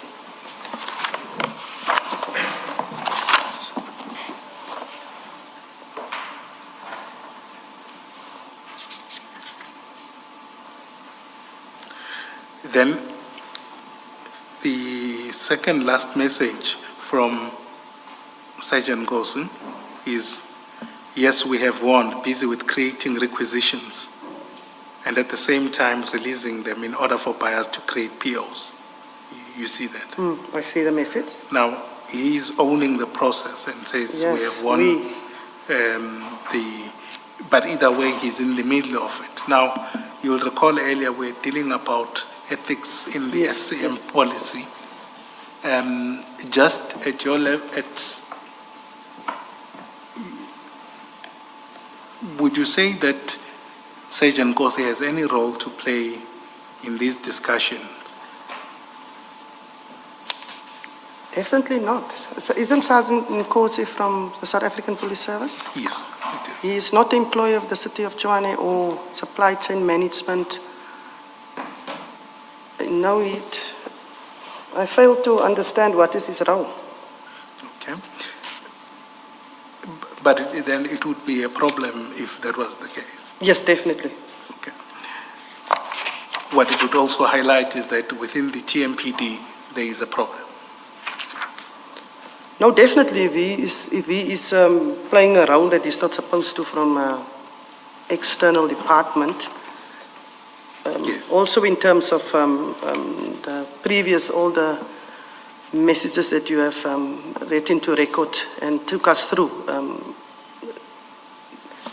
yes, it's concerning, definitely.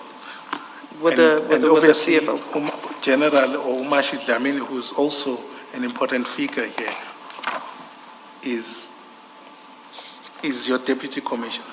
Yes, he is. Okay. You turn to the next page, 144. I'm there. And I'm not picking. You will see that Sergeant Kosi then sends a Kubis invoice. He's not employed by them. He sends a Kubis invoice to CFO. And the caption there is that this one is for the previous financial year. We will engage later. We'll engage later Nomfwetu on how to address it in order to avoid post factum. You see that? I see. There are two possibilities how he could be in possession of that invoice other than finding it in the floor. It's either he has it from Kubis or someone within the TMPD gave him. And we see there at the bottom, the signature in the invoice is TP Malachi. Malachi. One could assume that it has to be Mr. Chukut Malachi. Yes, that's correct. Then the message below is thanks Mfwetu. Go to the following page. I will try, I think I will try and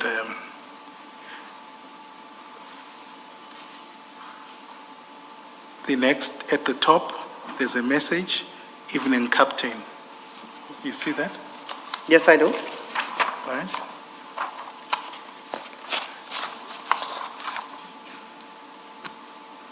Can I ask you, and I do apologize, commissioners, to go to file 6?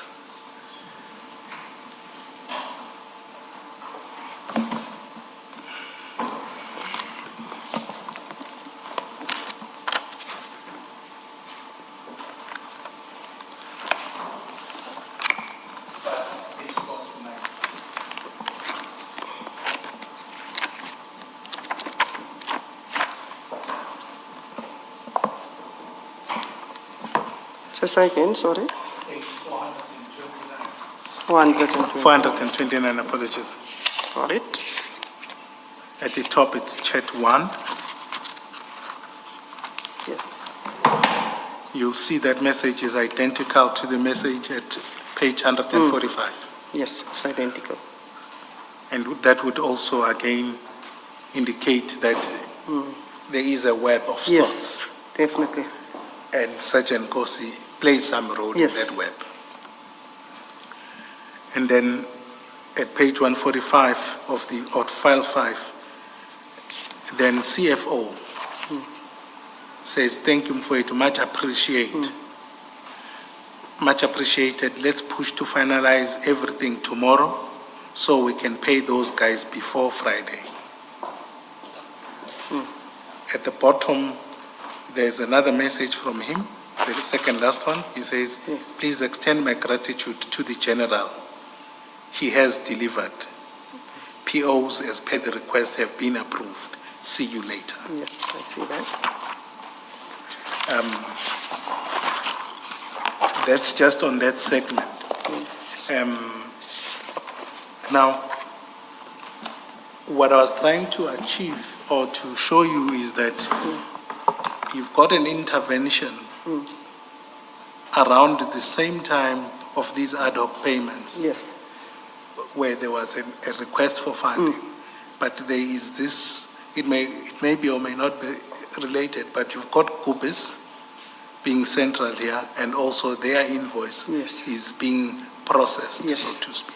Definitely. And you've got someone external that is there. That seems to be the facilitator.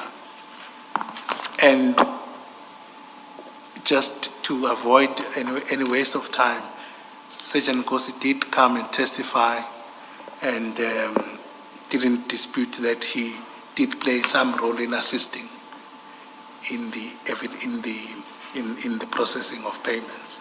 But it may be from the fact that it is out of his nobility, not anything.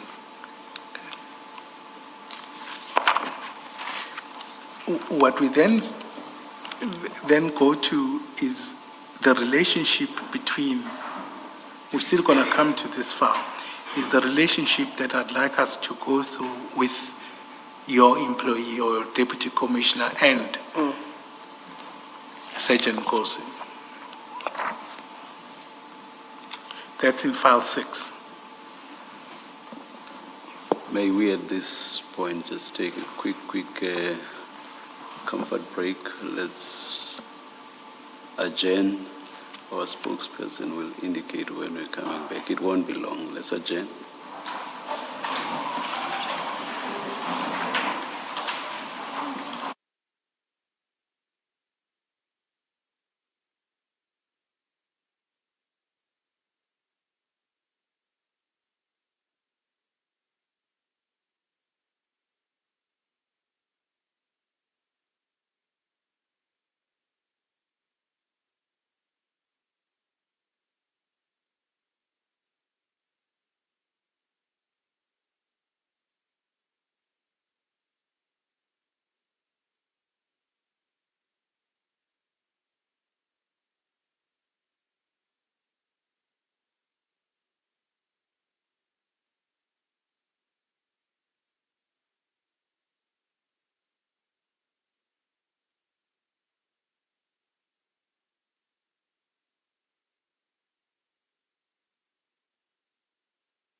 Because according to Mr. Skakane, there's still some ground to cover. We have decided to adjourn for the day and resume at 9:30 tomorrow morning. Let's adjourn.